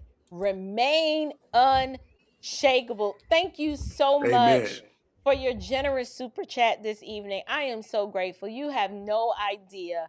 I don't care if it's my first live stream of the month, my third live stream of the week, or if I live stream every day, every single live stream, y'all, I get nervous. I'm nervous. I don't know why. As much as I do this, I get nervous. I be like, oh, I can get this out. I don't know why. And I think it's because I always recognize that, well, one, I have to be myself. And I realize that myself is not everyone's cup of tea. But my prayer has always been that whoever my tribe is and whoever the people that I'm called to speak to, that they would just find me. They would just find me, whether the YouTube algorithm does it or by God's providence, you just stumble upon my crazy, silly self. That's always been my prayer, is that, Lord, may I be found faithful. And so, it warms my heart to hear that I'm making an impact and that you guys are enjoying the content and that you do your best not to miss a show. I am still in awe and just shocked that people are even interested in what I have to say. So thank you so much for that super chat. That really, really, really means a lot. It allows me to just spend more time doing what I love, which is making great content for you guys. We also have Alavia from Jean Lee. Thank you so much for that super chat. We also have Angels of God. Angela. Oh, Lord, I can't read. And I did graduate high school. April, so blessed that I found you. My husband, a disabled Vietnam Army veteran, terminally ill from Agent Orange, demon rat poison, massive stroke in October. Sis, I'm so sorry to hear that. I definitely empathize with you. My father also suffered adverse effects of Agent Orange. He was in the military as well. Suffered, very early on after his exposure with this skin condition that at the time they just labeled it erythema multiforme. It was just like the eruption of the skin, a skin eruption in many forms. They didn't really know what to call it and what to do and how to treat it. So yeah, I am so sorry that you are going through that. And I will add hubby to my prayer list, Sister Yes. Angela's child of God, because I know what that's like to try to walk alongside someone who is suffering like that. So you are Angela could definitely, add his name. If we yeah, can she add his adds it name to in the regular chat. send it to us, Angela. And And let we'll, him know that we thank him for his service. absolutely. And my dad, that's my dad's flag up there. Y'all can't see it. It's out of frame. I can't see but- that. Yeah, I know. I mean, I can see it, but I used to have it down here, but I got tired of people judging me. Like, you ain't folded right. Look, I didn't serve. Okay, they handed me the flag, and I did my best to preserve it the best that I can, and I honor him by displaying it. But if a corner is Nobody honored him like his brother honored him. you know. Right. That's an inside joke. His name is Joe Henry.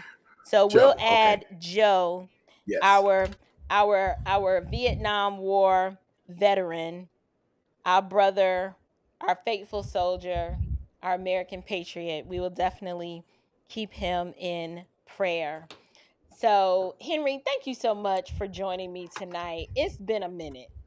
It has Yes. been a minute since we have cammed up, and I'm so grateful that you made time in your schedule and that you know how I get all caught up and get busy. I would have eventually found out that Jeff Metcalf dropped a nuclear, bomb and went scorched earth, but I'm just glad we did this show together. I had a good time.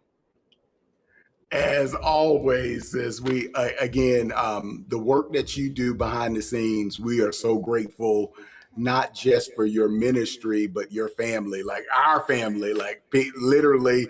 This is not, not for the cameras, but what the audience sees from you. I can attest that this is real. This woman loves people.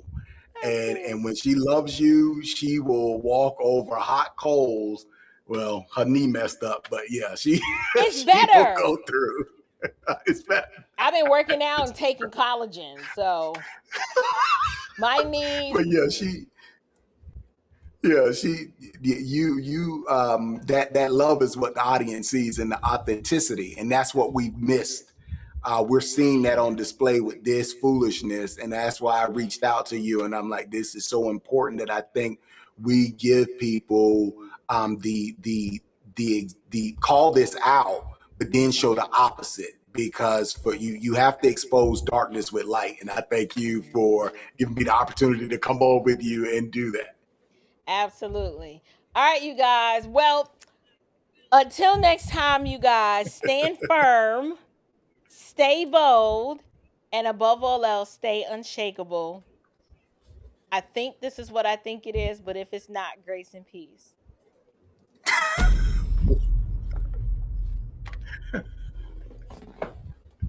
Slavery is a choice. Now, some people tell you that freedom is a choice.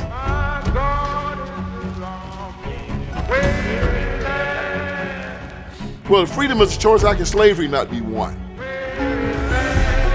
There are people in America right now who want you to believe that you have no choice when it comes to slavery. They want you to look at your past, and they want you to believe that your ancestors had no choice, therefore you have no choice.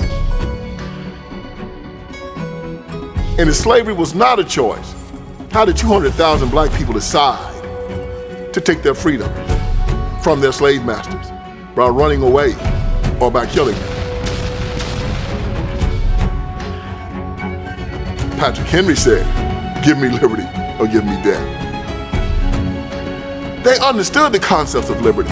They understood the concepts of freedom. And they understood that sometimes, as Thomas Jefferson said, the tree of liberty must be irrigated with the blood of tyrants and patriots. It is his natural manure. In order to be free, you must be willing to shed blood. If a robber is going to come into a home, he first must bind the strong man. But if he doesn't bind the strong man will wait and will not allow his house to be shaken up. We must understand this, that freedom is not something that someone gives you. It's something that you accept. And you tell the man who decides to try to take your freedom that this is a death fight. They want you to believe that someone has the power to make you submit to slavery. And submitting to slavery is a sin. One or two things are going to happen here. One thing is, you're not going to leave with a slave. One of us is going to die.